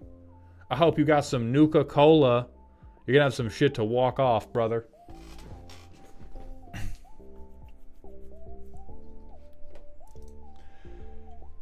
Let's move on to Brighter Days. Brighter Days, better decks. Let's look at Boxy's deck.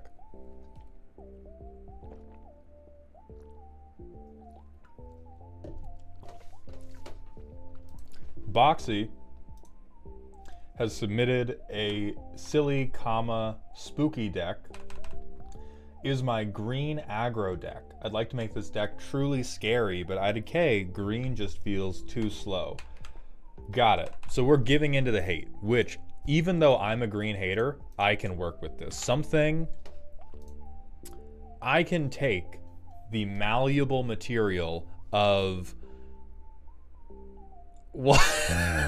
If you want to stop me, you'll have to counterspell code Dama's Reach.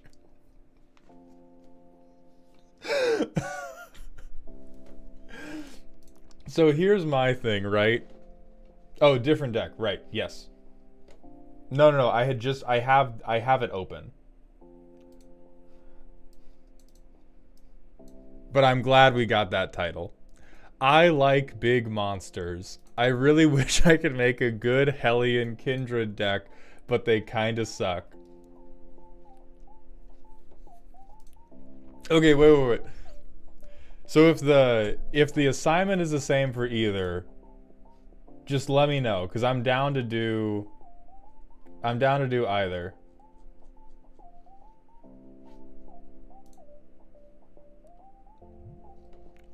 Both of these. Green deck is funny, or we could do green. Alright. If you want to stop me, you'll have to counterspell code Dama's Reach. What I was trying to say is a thing I can work with is if you say, there's no bit, put your clothes back on, I'm killing you with a hammer, that's also fine. Commander is still a fun game if we don't all have a Wattpad fanfic to share about what the deck does. Big, large, McHuge, Berserk, trample double power, double target power, X times, double the power, deforestation. Why are we non-bowing ourselves? Best title in the world. Worst 1-mana ramp option I've seen in a minute. Okay, Broken Bond, good interaction. Sorcery speed's kind of rough, but whatever. 2 mana, great. Crop rotation, I'm sure you will not do anything nasty with that. Awaken the Woods, good. Tumbleweed's good. I mean, for Bristly Bill, if you want to stop him, you'll have to counterspell the Kodama's Reach.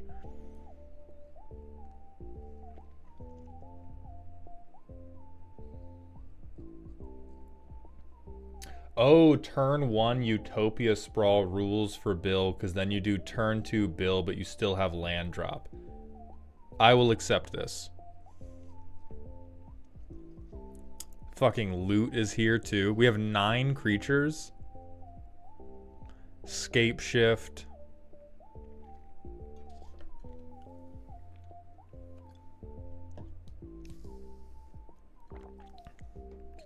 Stacking paper. We can put more counters on. We keep our counters, more counters, more counters. This card did not need to fucking exist, guys. I want to be so...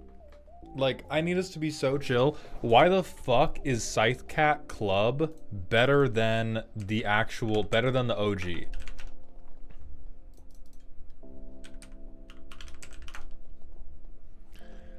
Why is the 2-mana baby a better option than fucking Knife Hand McScrungle over here?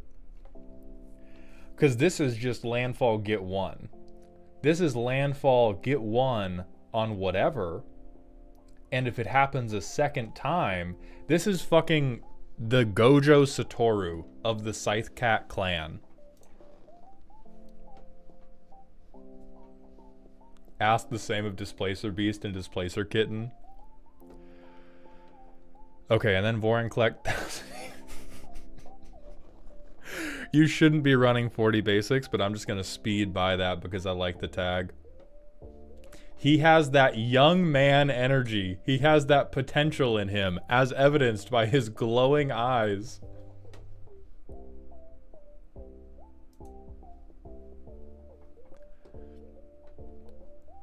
All I know is this gets worked by the Heir Apparent deck.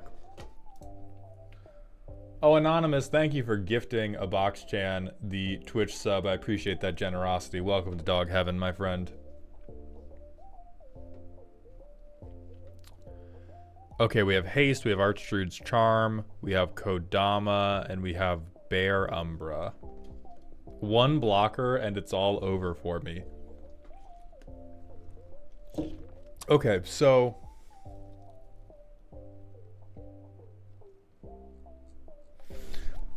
I'm not going to spend too much time making fun of the premise, because the premise is I'm green, I'm a bad person, I want to kill you with a hammer. I can accept that and I can work from that premise. I think what's probably the issue here is based on the number of creatures we have, it looks like Bristly Bill is our most common target for the 1/1 counters. Why is Bristly Bill $42? Because he goes in every single green deck that plays lands and he makes it explode.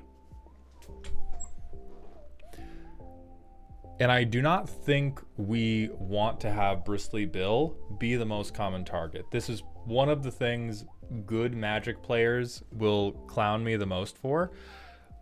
But I think in Commander especially, it's way better to have multiple things on your board that are problematic. You would much rather force a board wipe than you would force a Swords to Plowshares or something like that. And so if the whole deck is I'm going to ramp into Bristly Bill and I'm going to use Bristly Bill to drop lands and get Bristly Bill really big, then yeah, your whole day's over as soon as they have one blocker. What the hell is this curve, brother? Okay, it's not that crazy. Maybe we just got a bad hand.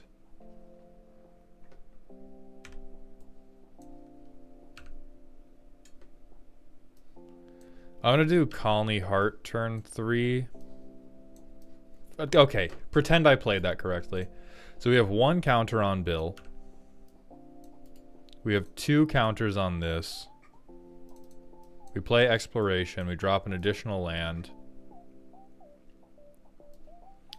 We sack it. We get lands to field tapped. We're up to 4 counters on Bill. Then we can cultivate.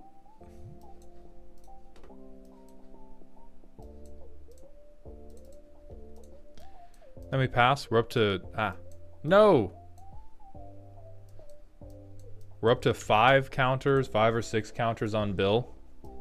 Drop another one. And now we have no card draw, save for Spelunking. Oh look, a land, because we have 40. We can play 2 lands, get it up to 8. We can play Bear Umbra. Wow, we're untapping all of our lands. Very scary. We're sacrificing this forest to get 2 more forests, and now we are hellbent. We are hellbent. We have one massive Bristly Bill, and we have nothing else going for us. So what I'm going to recommend to you for the makeover, this is going to be less of a roast and more of one of those house flipping shows where we're going to move the bus and the deck is going to actually work in Commander. What I'm going to recommend to you, more low drop creatures, maybe 1 or 2 fewer lands. And what we really want is we do not want Bristly Bill to be the... What's the right allegory here? Because he is still kind of going to be the quarterback because he's going to be throwing counters at everybody, but we do not want him to be the front man. We don't want him to be running out first, and we don't want him to be the person delivering damage. We want Bristly Bill to be the fluffer. We want Bristly Bill to fluff your entire deck, get them big and strong, and then they're going to take their big old meat mallets and kill everybody else with them.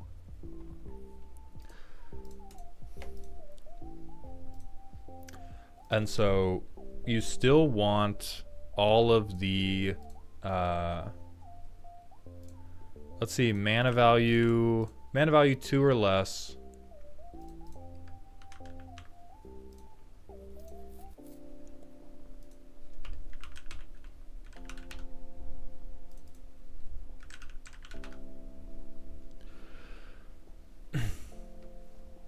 You'd even play fucking Arbor Elf. Anything we could get for 1 mana is going to be awesome. So like Birds of Paradise, Boreal Druid. You could even make Delighted Halfling definitely works. Elvish Mystic. You can even bring in a few of the 2 mana ones, but the 1 mana ones are going to be the highest priority because you want things that are like Utopia Sprawl and Wild Growth, where you can drop something turn 1, drop Bill, and then drop a land, and have Bill drop a counter onto whatever creature you played turn 1. Even Gilded Goose, Findhorn Elves as well. Gyre Sage is going to be hot for you at 2 mana just because it cares about the 1/1 counters upon it.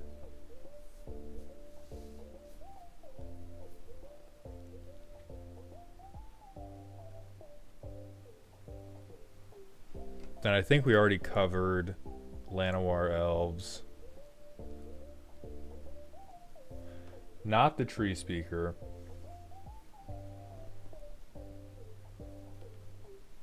And honestly, this is probably enough of the 1-drops. And then we want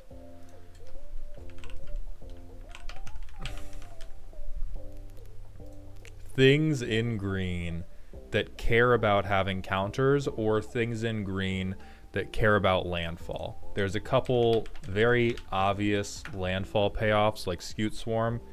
There's also like Zendikar's Royal, which is both worse than Scute Swarm, but better in the sense that it's a little bit more resilient because it's an enchantment. We already have Scythe Cat.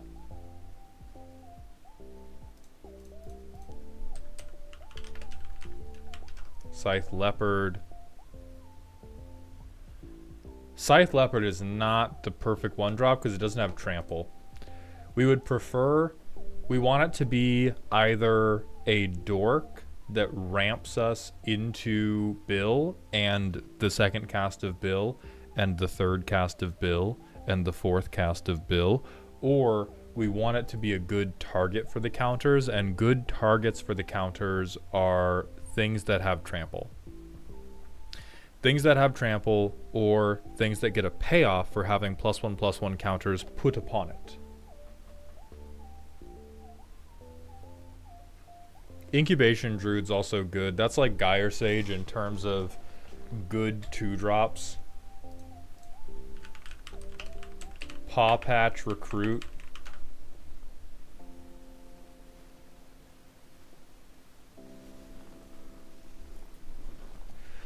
You know what?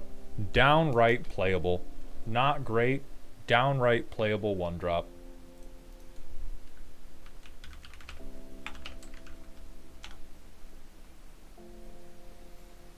I don't think we want Awakening Zone.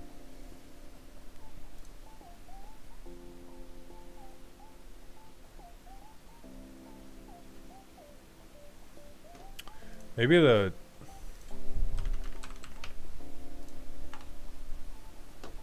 that should probably do a little bit more. We have Awaken the Woods already, Trunk Monkey.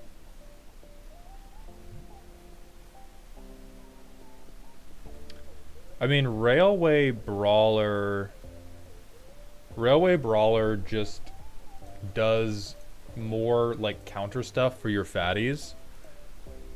But I think it's word cloud. I think that's word cloud disease taking over your mind rather than a good suggestion. And yes, we are streaming on Twitch as well, Hands. The chat on screen is only from Twitch.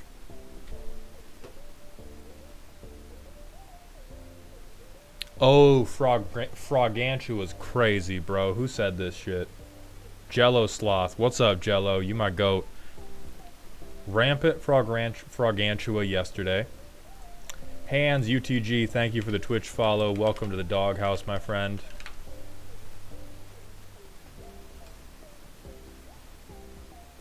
I think this is actually a little aspirational. We might come back and put this in later. I'm not sold on it yet. Twitch is terrified their chat will get less attention and people will learn there are other services. Oh yeah, let's quick aside on how scared Twitch is of that. So they've allowed me to multi-stream, which is great. I am thankful for it. The terms of multi-streaming state I cannot display Twitch chat mixed with any other chat service on screen. So the on-screen chat can only be Twitch. If I am reading chat from a compiler, like I am not allowed to, in their words, neglect Twitch chat. They do not give a firm definition for what counts as neglect. The closest they come to it is they say, I cannot spend more time interacting with non-Twitch chat than I do interacting with Twitch chat. So I always have to spend at least 51% of my time interacting with Twitch versus any other service, no matter how many services I'm streaming to. In a similar vein, would Head Shredder be jank? Yes, because this deck doesn't want to mill itself that often. If we were milling ourselves a lot, then it wouldn't be. There's like so many good things in green, I got overwhelmed, so I just zeroed in on make a 500 by turn 10. And Boxy, that takes most people. That takes most people. It's very easy to do. It's like putting river water in your boots. It's easy, it's gross, it's free, it gets the people going. So I understand. Hands UTG, we're looking at Moxfield lists, but you have to buy a deck roast. Everybody, I'm disabling the roast command because that command is no longer valid. We're no longer doing it through Patreon memberships.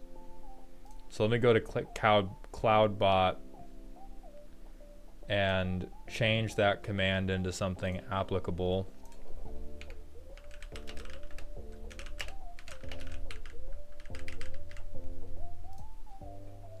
Okay, can somebody try hitting the roast command again so I can make sure it's working correctly? There we go.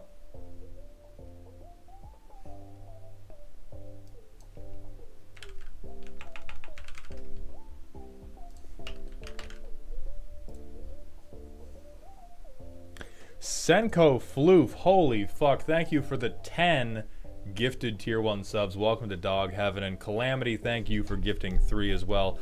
Both of you, welcome to Dog Heaven. I appreciate that generosity so much. And Tatane 27, thank you for the Twitch follow. Thank you, Senko. I appreciate that. And thank you, Calamity.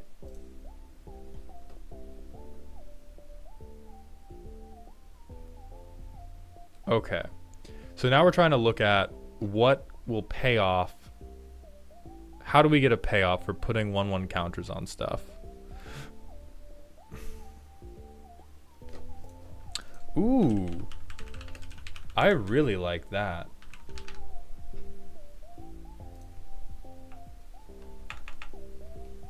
Oh, Budoka Gardener, yeah. You may put a land card from the battlefield, create an XX green elemental where X is the number of lands you control. Budoka Gardener could be fine. I worry about it because we have not solved the card draw issue yet. Giggling. This is hot, actually. For your Bristly Bill deck, this is probably the single best target in the game. It's there for the landfall. Yeah, but we have like a million ways to guarantee this land drop, and I would much rather pull the land out of the deck than I would pull it out of our already empty hand. Altrades, thank you for the Twitch follow. Welcome to the Doghouse. And Vaughn, we could go infinite, but we're not going to.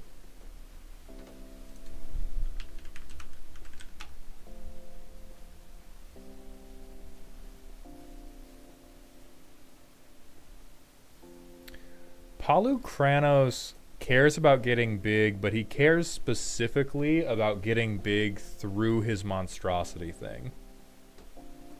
When in doubt, one ring it out.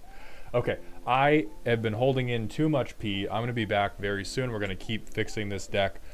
What you definitely need on top of all these things is the BBL card draw. You definitely need, hey, this guy is a 10/10, therefore I draw my deck. So we'll be right back.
Okay.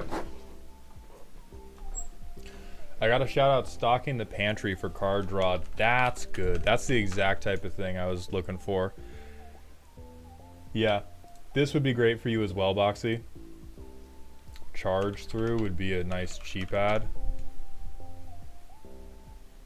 Honestly, decent trick. Decent trick, yeah. Dark King, they have loot. What's very funny is they have loot and they have 9 creatures. Like, let's go to a playtest. I have infinite mana. This is loot. Wow. Surely. Coincidence. Wow. Hold on.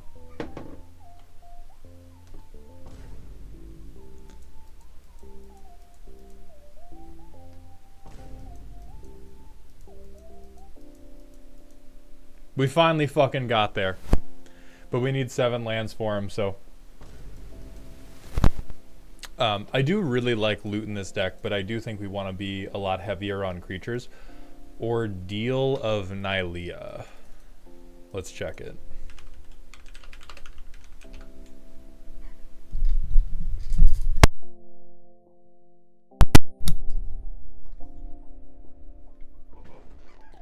Sacrifice this aura. I do kind of like it. I'm NGL. I forgot loot did that. Brother had loot in the deck just off. Just off. You can play an additional land on each turn. Holy fuck. Augur of Autumn. Yeah, this would be really good. You have a very high degree of being able to control the number of different powers you have. So Augur of Autumn is going to be very, very strong here.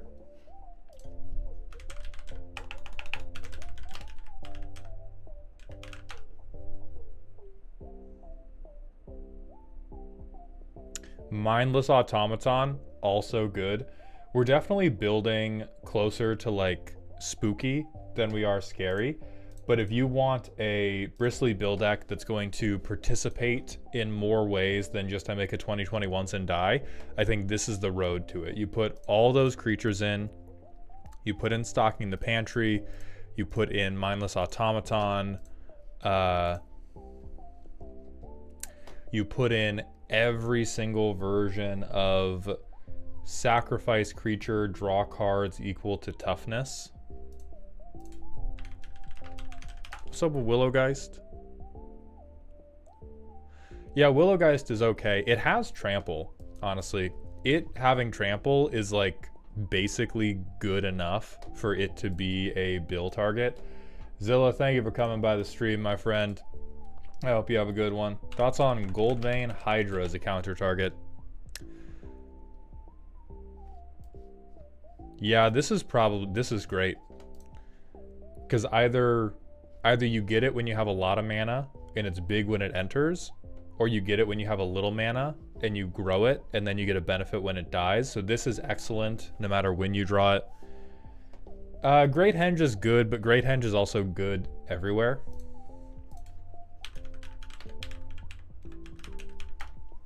I spelled that so wrong. Rampant Rejuvenator. Boxy, you can't play this. You can't play this because I'll cry. Listen, look at me. Look at me. Don't look at the part of my room that doesn't have green screen. I will cry if you play that. If you resolve Rampant Rejuvenator and they get wise to it and they kill it and you tutor X basic lands to field, we will no longer be on speaking terms. Okay? This is where you're going to be. You're going to be in you're going to be in my sights, Boxy, and I'm not going to hesitate, and I'm not going to miss. This would also be great. This should replace some other, 3 or 4 mana ramp option. Oh, it was removed from the deck because the table yelled at me. Perfect. Absolutely fucking perfect. Yeah, so Rampant Rejuvenator banned. Hooting Mandrills. No, we're not filling the graveyard well enough. Even though they have trample, I don't think we're putting enough stuff in our graveyard. Thickest in the thicket.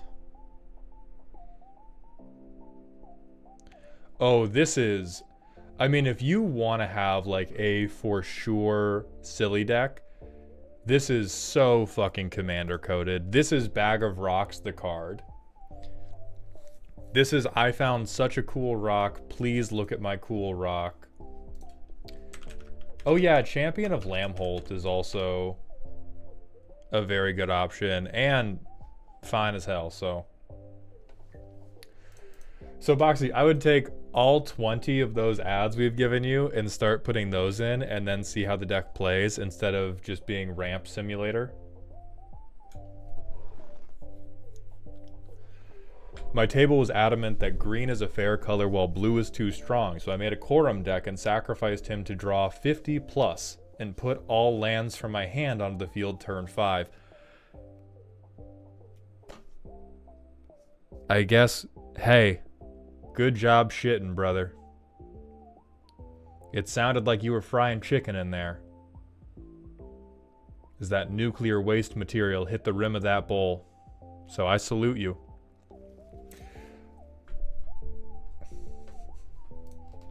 Everybody stop. Everybody stop fixing Boxy. We have other people to fix. I will look up Ochre Jelly since that's the last suggestion I saw.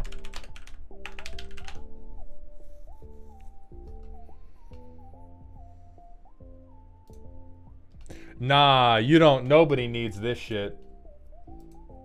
Who was out here talking earlier about oozes needing more support? Between this shit and Scavenging Ooze, they have the whole game. They have the whole game in their fucking hand. What do we mean oozes need more support? In fact, I need less ooze right now. I need the ooze. I need an ooze solvent in my life.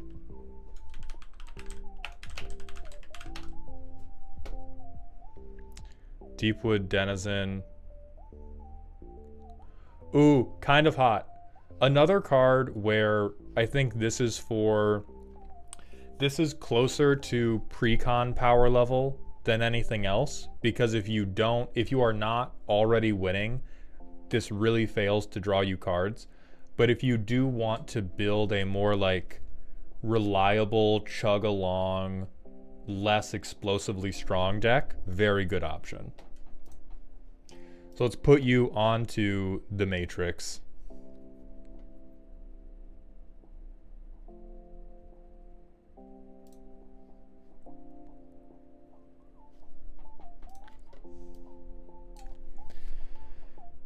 I'm sorry to say, Boxy, you need some goddamn sleep. That deck looks like it was built with an entire bottle of NyQuil and the word ramp scrawled onto your forearm in Sharpie. And we can do better than that.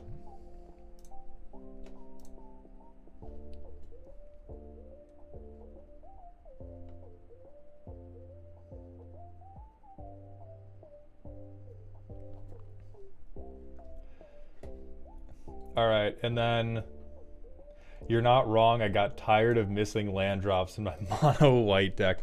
Listen, you can take a lesson from Cyborg, who is our lovely patron who insists that mana rocks are bad for you and runs like 44 lands in every commander deck they play. For everyone in chat who had a seizure, I'm not joking. I'm not playing. We have someone who's like, mana rocks, don't need them. All I need, 42 lands. And we play test the decks and they work.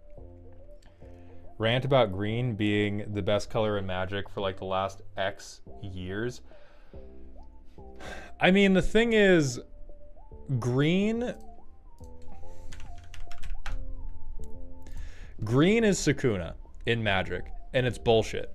Because they get away with being ridiculously powerful again and again and again in a lot of situations because they keep taking motherfucking binding vows, which is, if you're not familiar with JJK, it's you make a promise that you're going to be bad at something so that you can be really good at something else. And green continues to make binding vows exclusively to be very, very good at casual to high power casual commander, and they accept being shit ass everywhere else.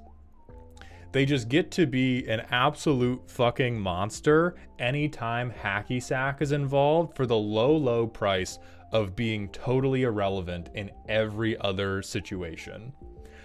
Sometimes a good deck happens to have green on it. Hey, Nadu had their moment. Green got to be relevant in Modern for a whole like 4 months or something, but the rest of the time they just fucking sit back in their dumbass robe and their stupid Mike Tyson face tattoos, and they just accept that they're going to be goddamn terrible everywhere except for when you're trying to hang out with your friends.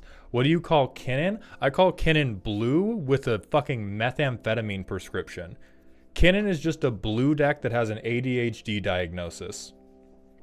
If you took green away from Kinnan and left the text the same, it would still be relevant. If you took blue away from Kinnan and left the text the same, it would never win another tournament.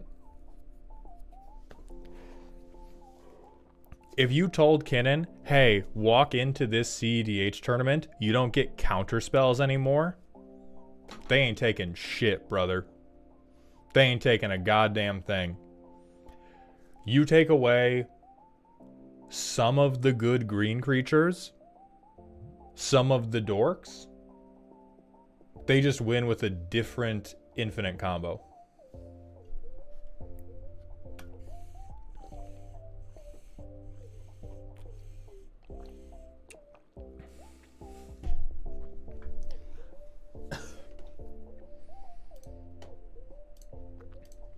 All right, let's move on to Grath's deck. Grath, are you still around, my friend?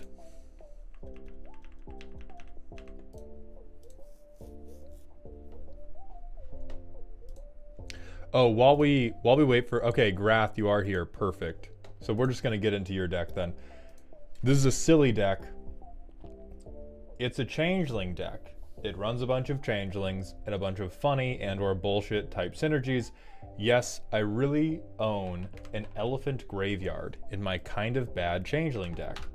When in doubt, its effect lets you choose a creature type. It's probably Sliver. If my opponents are no fun, the backup legal commander is Morophon the Boundless, but most people are chill. $7,000 for the Slivdrazi monstrosity. I'm not chill. What do you mean most people are chill? When you trick them? When you lie to them about the commander you're playing? What's up, Garrett? Any type synergies? All right, I'm sure this is also colored by them having every OG duel and every good land. So We need tags, and I also want to sort by price. So we have $100 of any type synergies. Okay, we have birthing pod, but better. Right? Because this is sack a creature, turn it into a more expensive creature. Yeah, this is better birthing pod. Rise of the... Oh, no. Okay, mass recursion. It's worse than birthing pod, but it comes out earlier. I mean, I guess the activated cost is more expensive. Okay, arcane adaption. Why would we need this? Every shapeshifter ever. 47 creatures. Oh, but only 20 are shapeshifters.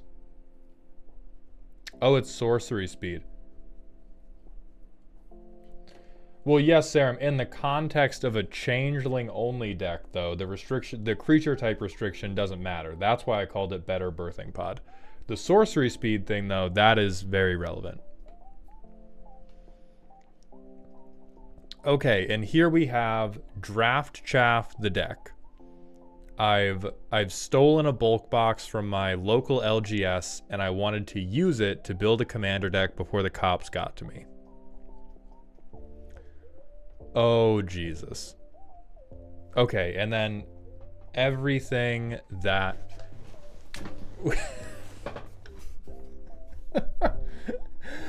I love that the deck is...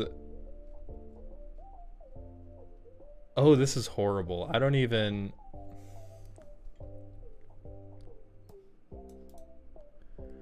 Like, because these are all type synergy creature banners, and they're all different creature type banners, this feels like the KKK Avengers and their racially ambiguous friends. That is what I feel like the one line of this deck is. It's just like the racist all-stars and 20 guys that all kind of pass as whatever is what we're doing here. Fuck it, they could be an elemental, I don't know, man. They could be a sliver, it looks like one.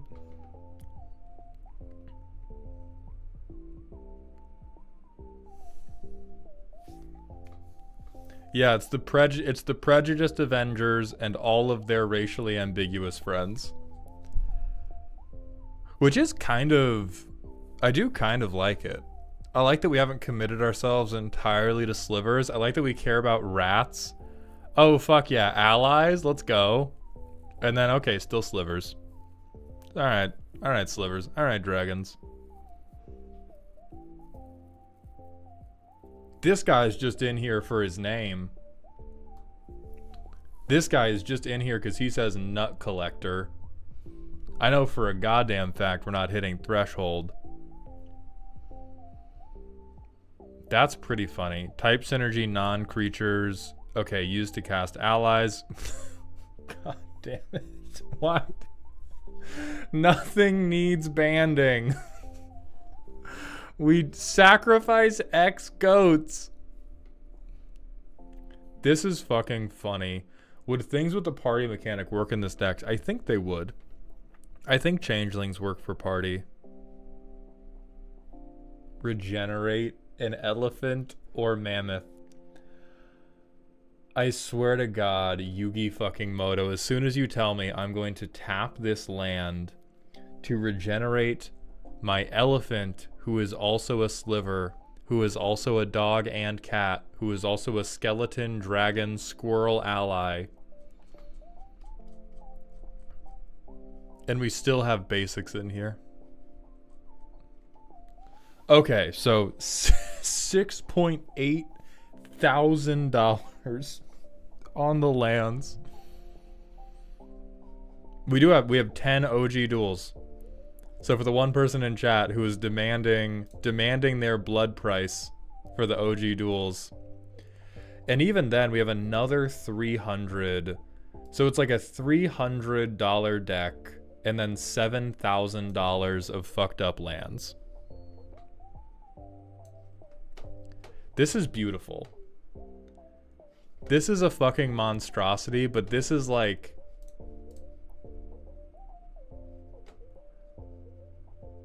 Like the changelings, whatever, they all say changeling. And some of these are very obvious, but I just love that every dumb creature type payoff is meeting in this explosion of creature type supremacy, just all around fucking Dave, the guy who kind of looks like everything. I don't think there's a Maskwood Nexus. Oh, there is. Okay. I need to playtest it and see if it actually plays Magic. We can get a Changeling down. Dude, she tie on my Ga until I ally encampment. I don't know. Shut up. I don't think I've done a Tempsis as a commander roast yet, Golden Lord. So turn 3, we get this. We are falling victim to the unplayable allegations a little bit on this playtest. Can we get fortified area down? We don't have 2 white. Okay, Pyre of Heroes. Okay, Woodland Changeling. Okay. Turn 10, potential. We have 4 power on board. Okay. Okay. Let's restart and see if we can do any better. Do we have Triomes in here? We don't have any Triomes in our 5-color deck. We will get the Savannah out. Okay, Gemhide Sliver. That will probably save us. We go Gemhide Sliver. Bloodstained Mire. We don't have access to blue. When I play expensive cardboard. So Changeling Outcast. This taps for mana. Woodland Changeling. This taps for mana. And now we're good. 7k in lands, and we can't fix our mana to save our fucking life. So we have 7 mana available.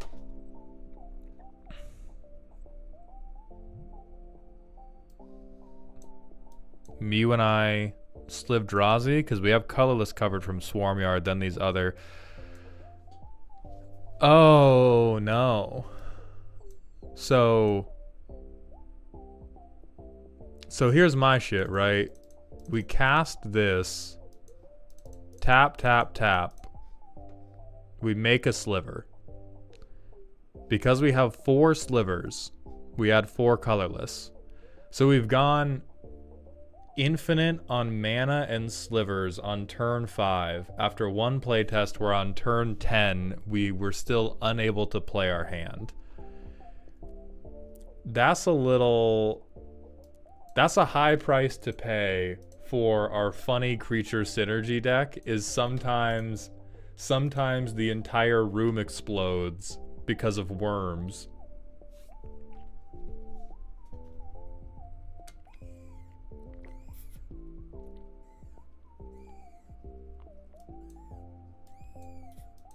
You did promise on one of the long forms? Listen, I will repeatedly promise that I'm going to do it. If I ever promised about specifically when I was going to do it, I'm sorry, because I probably lied. I am totally unable to adhere to anyone's schedule, including my own. Attempts will be done. I just can't tell you when. What's playtest number 3? Okay, we have Mana Echoes. So they are presumably going to hit us with the bullshit. We get, I don't know, Rakdos land.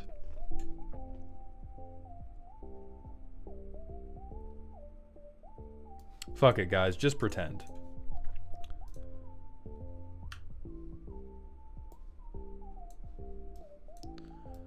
So Piper of the Swarm, Sliver Hive.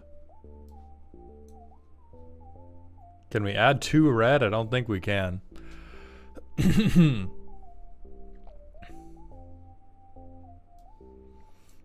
We can get the changeling out. This is colorless.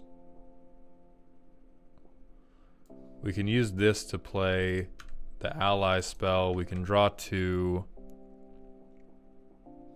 It's turn 6. I don't think we've fixed our mana enough. Yeah, I don't think we fixed our mana enough to get the Slivdrazi monstrosity out. Oh, especially because Griffin Canyon is colorless. Okay. I really love the deck on paper. And it brings me great sadness to see it play out, because it does do that, like, the jank metronome behavior of going all or nothing on my mana gets fixed instantly, I play mana echoes, you die, or totally unable to play Magic the Gathering. I would probably recommend dropping mana echoes, even though it will give you some payoff for playing a bunch of shapeshifters. I think its main point in the deck is, hey, I'm gonna go infinite now, please die. And I think the text on your commander is good enough that you don't need to rely on an infinite, but what we do need to rely on is motherfucking cultivate.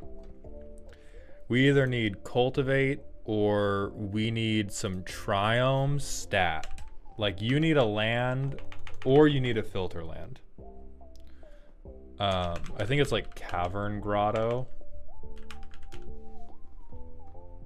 No.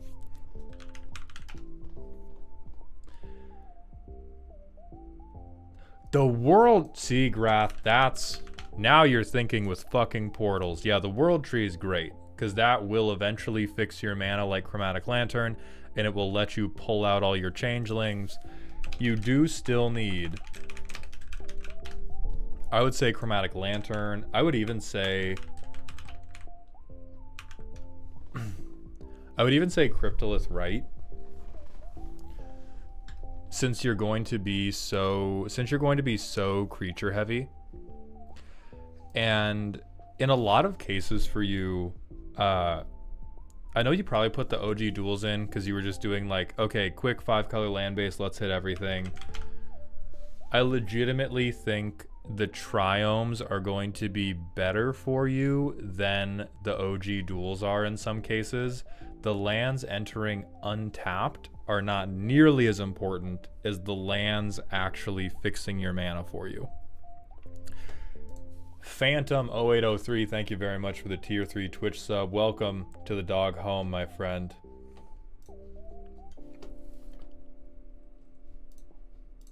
Because since we're doing creature type things, there's any number of thing we can do that is going to allow us to win the game. Like, we can do Shared Animosity, we could do any of the Door of Destinies type things. Most of the things you have in here will help you convert to winning the game. I think probably not Tuk Tuk Scrapper, actually. I think all the other ones.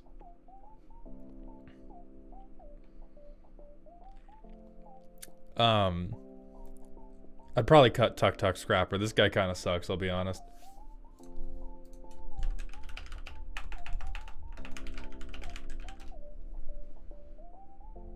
Oh yeah, you need this yesterday. You need this yesterday.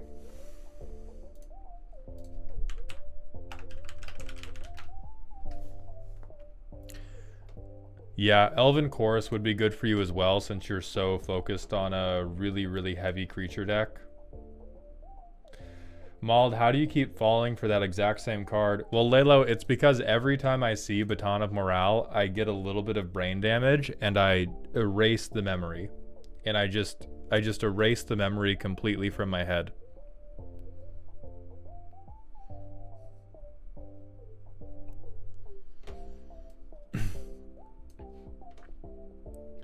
So I would say this curve, the curve should shift down a little bit. 2 and 3 mana, we want more things that are going to fix our colors for us, and you need to fix the land base. If you want to play this at like spooky tables, if you want to play this at tables that are comfortable with you having an infinite in there, that's fine. Personally, I would cut mana echoes, but it's not an absolute yes.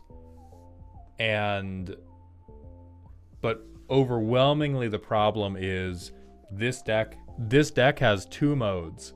I go infinite with mana echoes. It's turn 11. Please be nice to me. I'm still looking for my 5th color.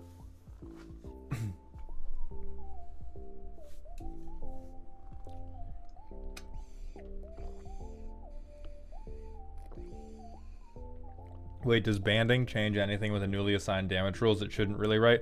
No, I think the new damage rules, like, de facto, it wouldn't change any of the damage assignment part. It would just allow you to swing creatures as a band.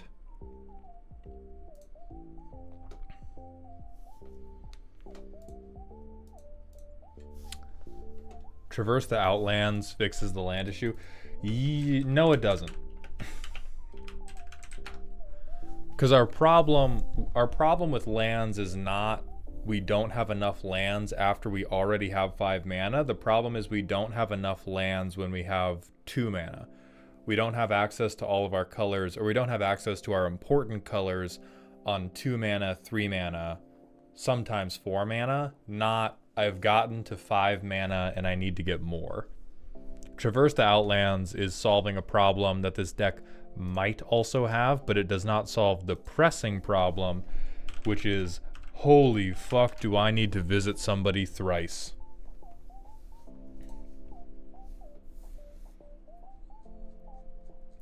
And then we are also lacking on card draw.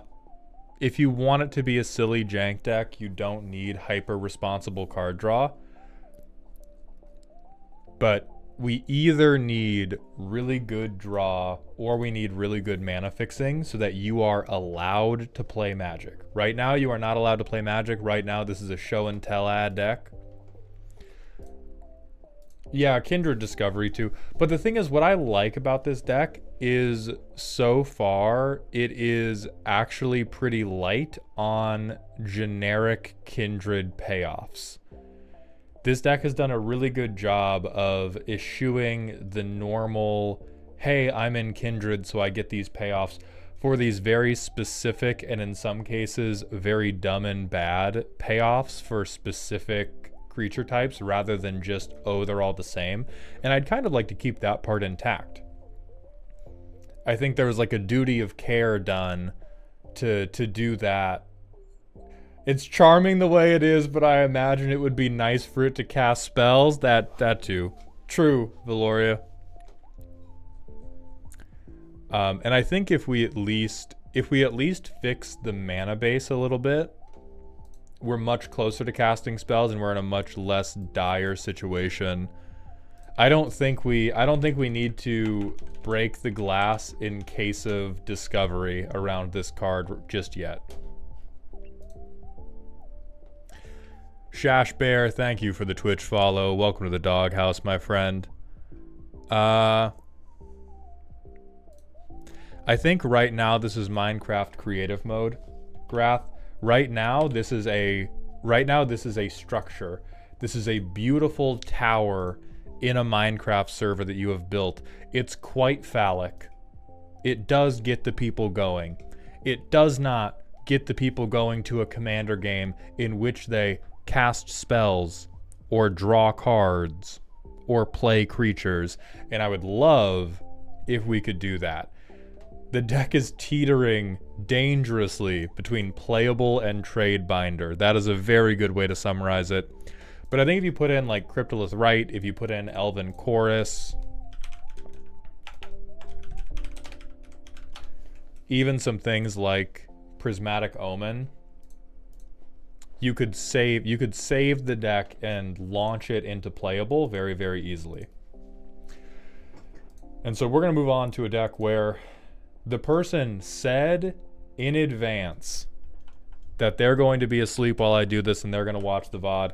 So everyone, we can clown them as mercilessly as we would like. But before we get into their deck, I'm going to run a poll for what Friday's variety stream should be.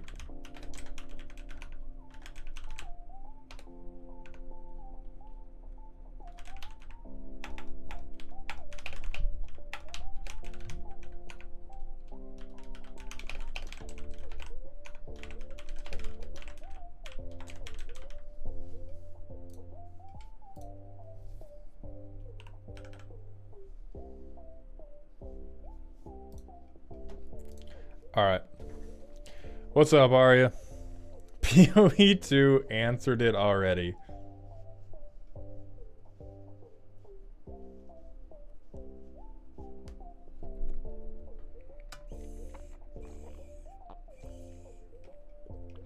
Yeah, Arya, it's jank.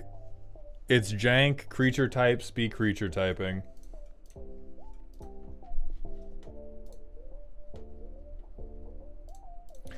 Alright, let's move on to Alpha Dog's scary deck. Counter-based combo deck. Tags enabled. Foghorn, Maldhorn, voice requested. So,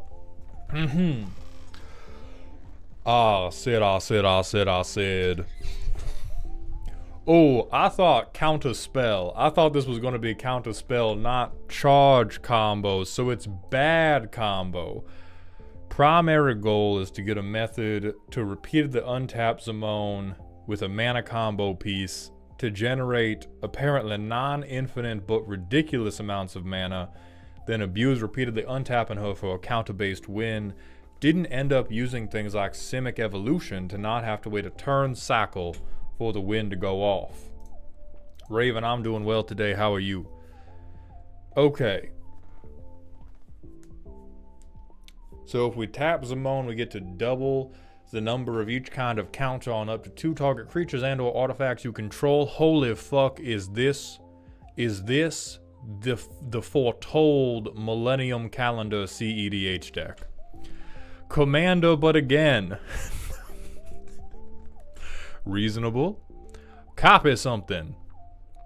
Also reasonable. Counter fiddlers. Oh, I'd fiddle. I'm telling you right now. Look into my eyes. I'll be fiddling. I do be fiddling. Do it again. Okay, so let's untap some stuff.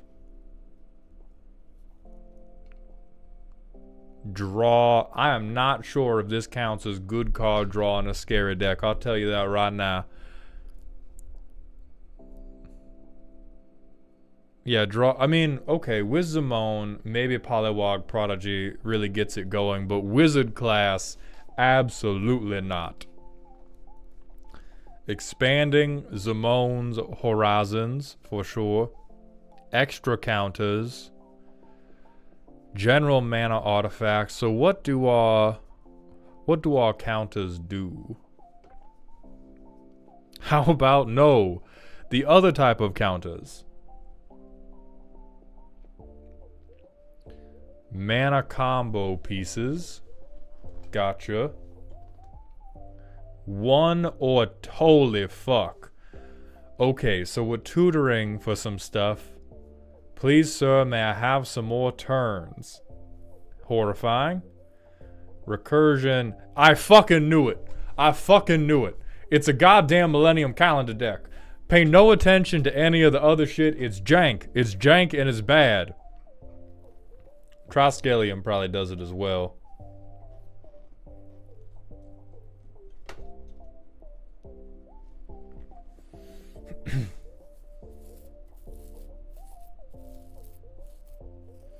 I feel like this is another deck that wins at a high power table and then loses to a precon instantly. Like wins at high power, loses to Pantalaza. How does it play? We get to surveil one. Oh, you coming with me, Goldberry. You are coming with me right now. We probably got a ramp instead of Goldberry.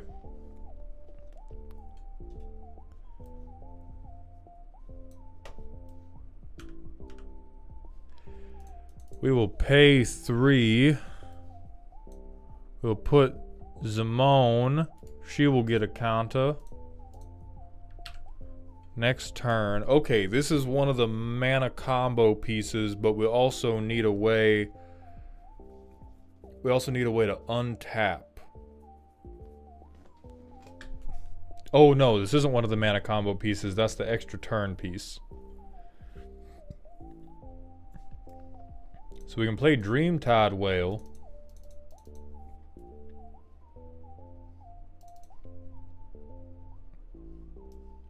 Then we can hold our dick in our hand. What do we even pay 3 more life? Get Goldberry, proliferate.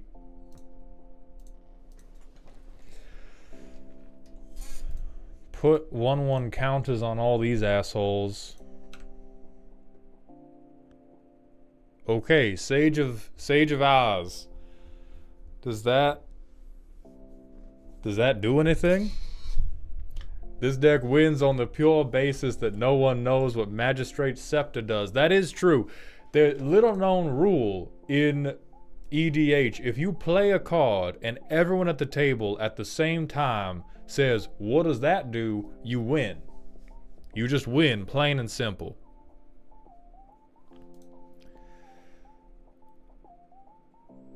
It does...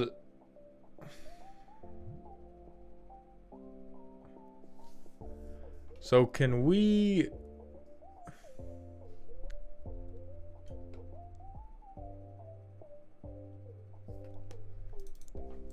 How quickly can we do this? So 1 in the blue. We play Sage of Oz. With 1 blue mana and tapping Goldberry, we put her counter onto Sage of Oz. We draw a card for doing so. And now we're already out of colors to do anything else interesting.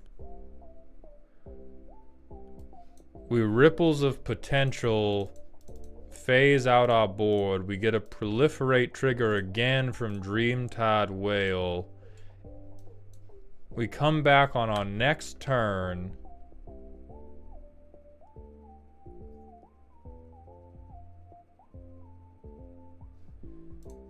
And even with the combat trigger from Zimone, I think that only gets us to 4. Then on turn 5... Right now on turn 5...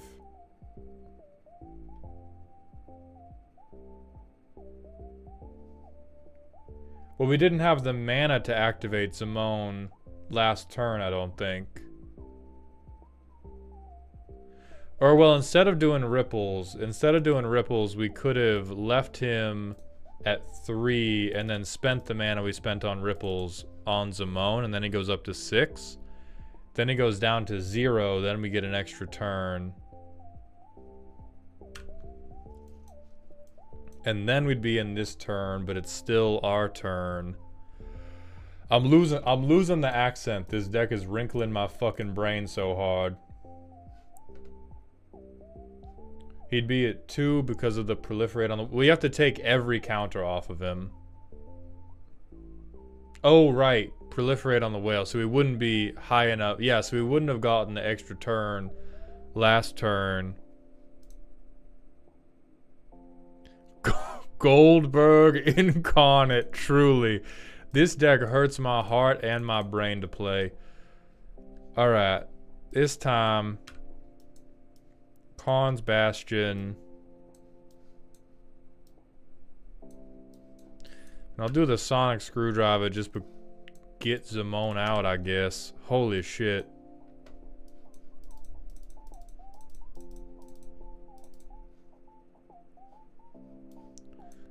Polywog Prodigy. Oh, good. Oh, good. Enters tapped. My favorite.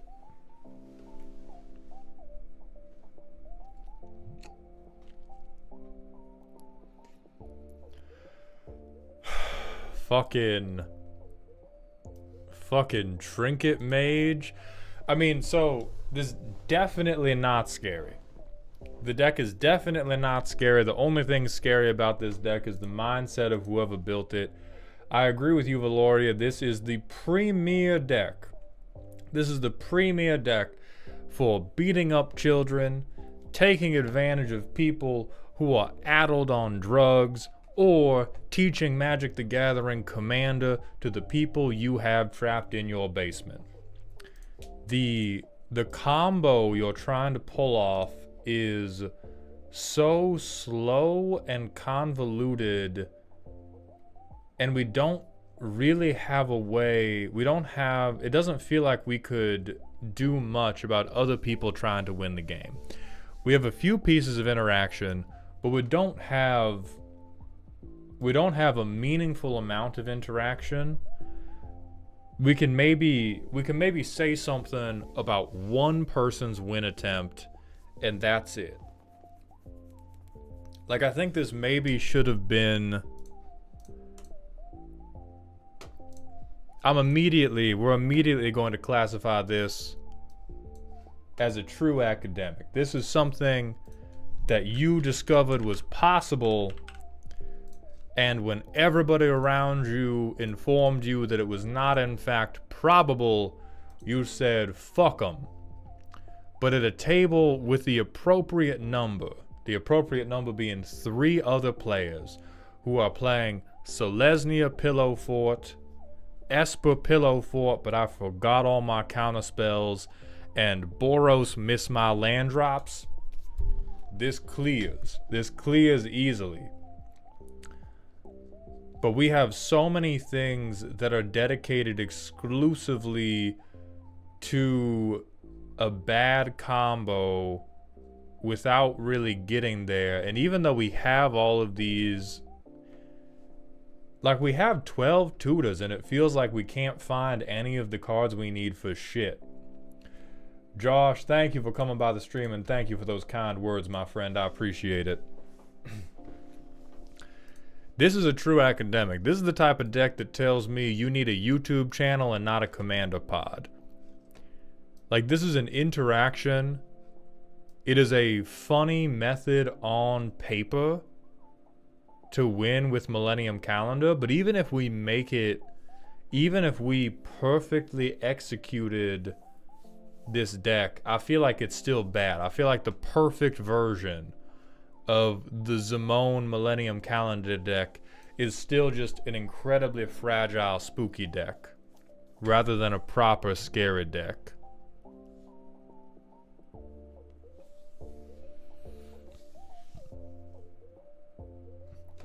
Valoria, thank you for the 100-bit cheer, my friend. Boros Miss My Lands. Famed archetype. Their most solidified commander identity is Miss My Lands.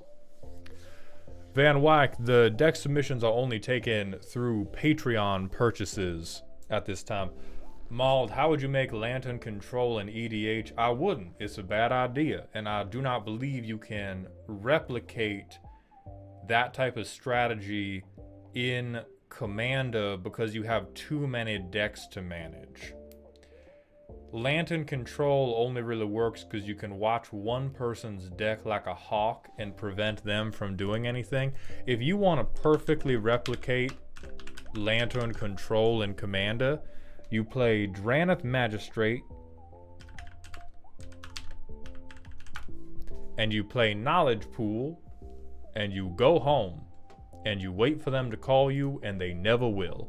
Never again. You are never being invited back to game night after you do this shit once. But that is your best approximation to Drannith Magistrate / Lantern Control. Princess Miyuku Mauku, thank you for the Twitch follow. Welcome to the doghouse, my friend.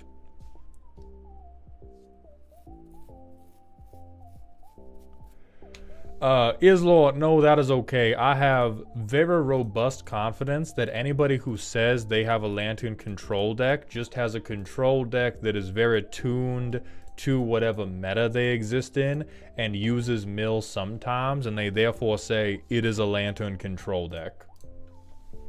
Like it gets close enough that if you squint at it from 3 miles away, you go, yeah, those are the same thing.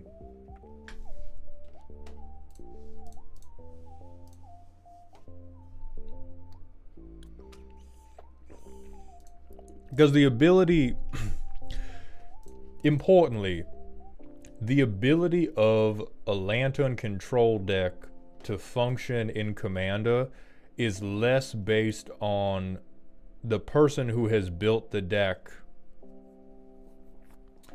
Right, it's built to everyone plays with top reveal, gets single card mills, and gets rid of everyone's top if they don't like goes. That's what I'm saying, is you can build the same mechanic that exists in the normal Lantern control deck, but the reason Lantern control was able to exist in 60 card is if you do that in a 1v1, it can work. If it works in a 3v1, they're just punching babies. Like if with single target mills, you are able to effectively manage 3 opposing players, the 3 opposing decks are just made out of peat and dog spit. We call that the Tuscaloosa special where I'm from. But you get about 3 pounds of peat. Got to get that good bog peat. You find a wandering golden retriever to spit in it, and you get a little bit of Diet Coke, and you mix that up. And if you shape that into a brick, that should about approximate the quality of the Commander deck that can be effectively controlled. That can be effectively controlled by a Lantern control deck. For sure, you could pick one person you don't like and control them with your Lantern control Commander deck. But the idea that you're controlling 3 people is a phenomenon that either happens once in a blue moon because everything happens to line up perfectly, or the decks are all very bad and 2 decks brick and 1 deck gets Lantern controlled on.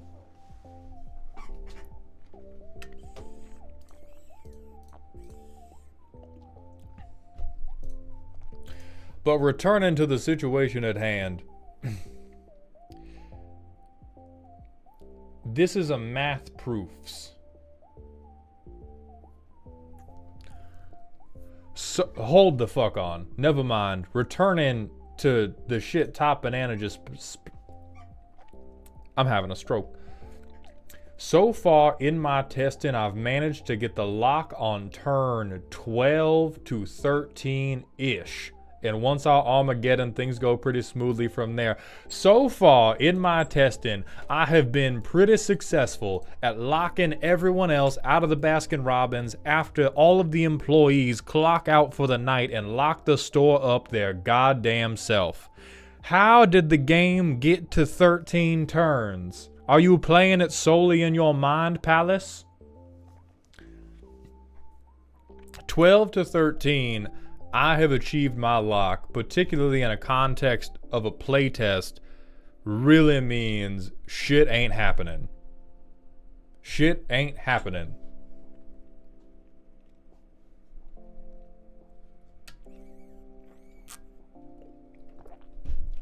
They left. You're playing against ghosts. You are playing your Commander game in the Hotel California, brother.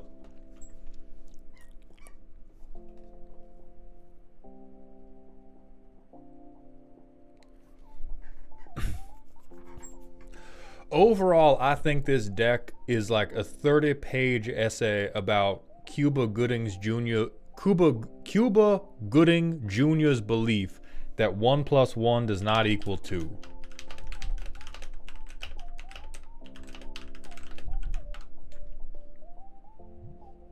Fuck. I mixed up guys. It's Terrence Howard. 1 + 1 equals 2.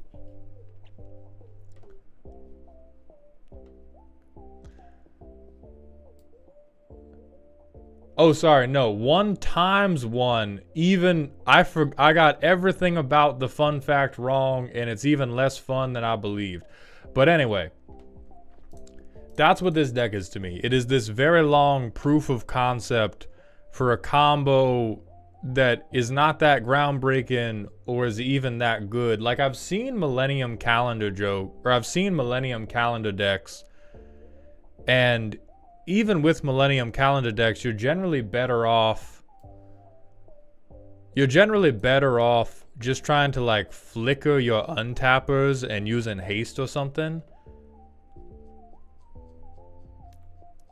The whole deck just screams, throw in Dramatic Reversal and Isochron Scepter and call it a day.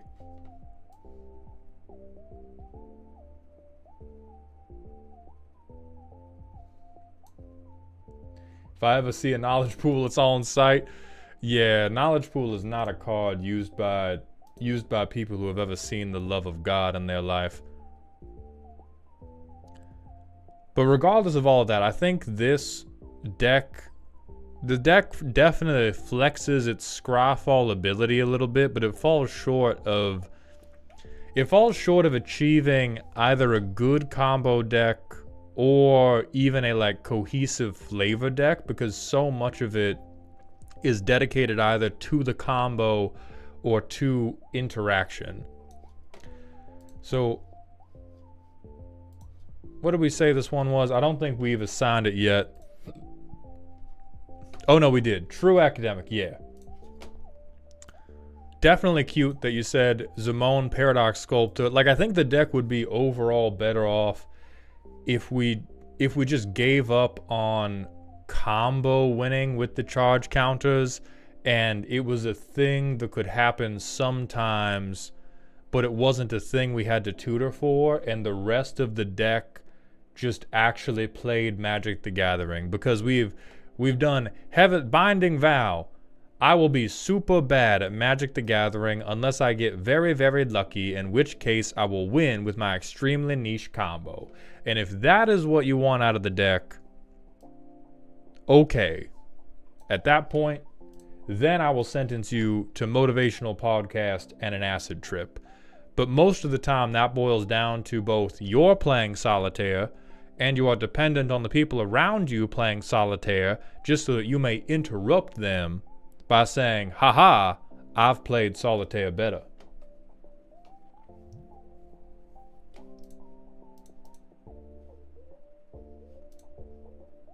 Alright, and I think now we can come out of the voice. But that is our last deck for the day. So now we are going to find somebody to raid, and then we're going to be live again Friday.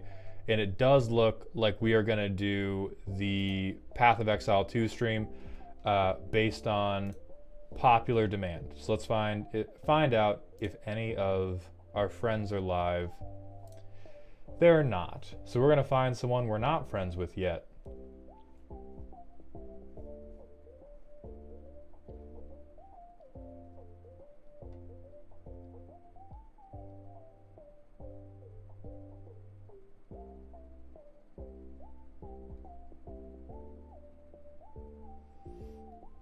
Help, guys, I don't see anyone I know.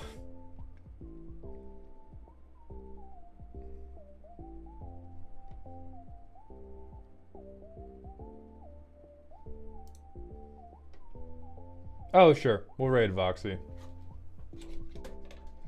See you later, Mald. Maybe you should raid this streamer I liked named Maldhound. Alright, let's think about the decks we had today. What is the raid message gonna be?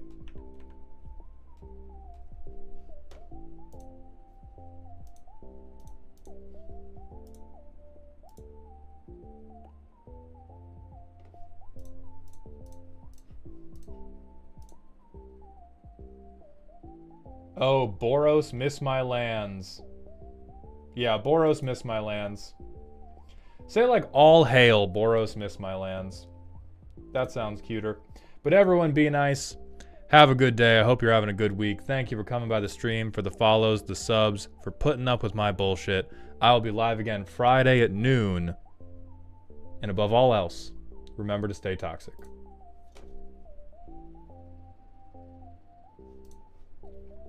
YouTube, that is going to be it for us.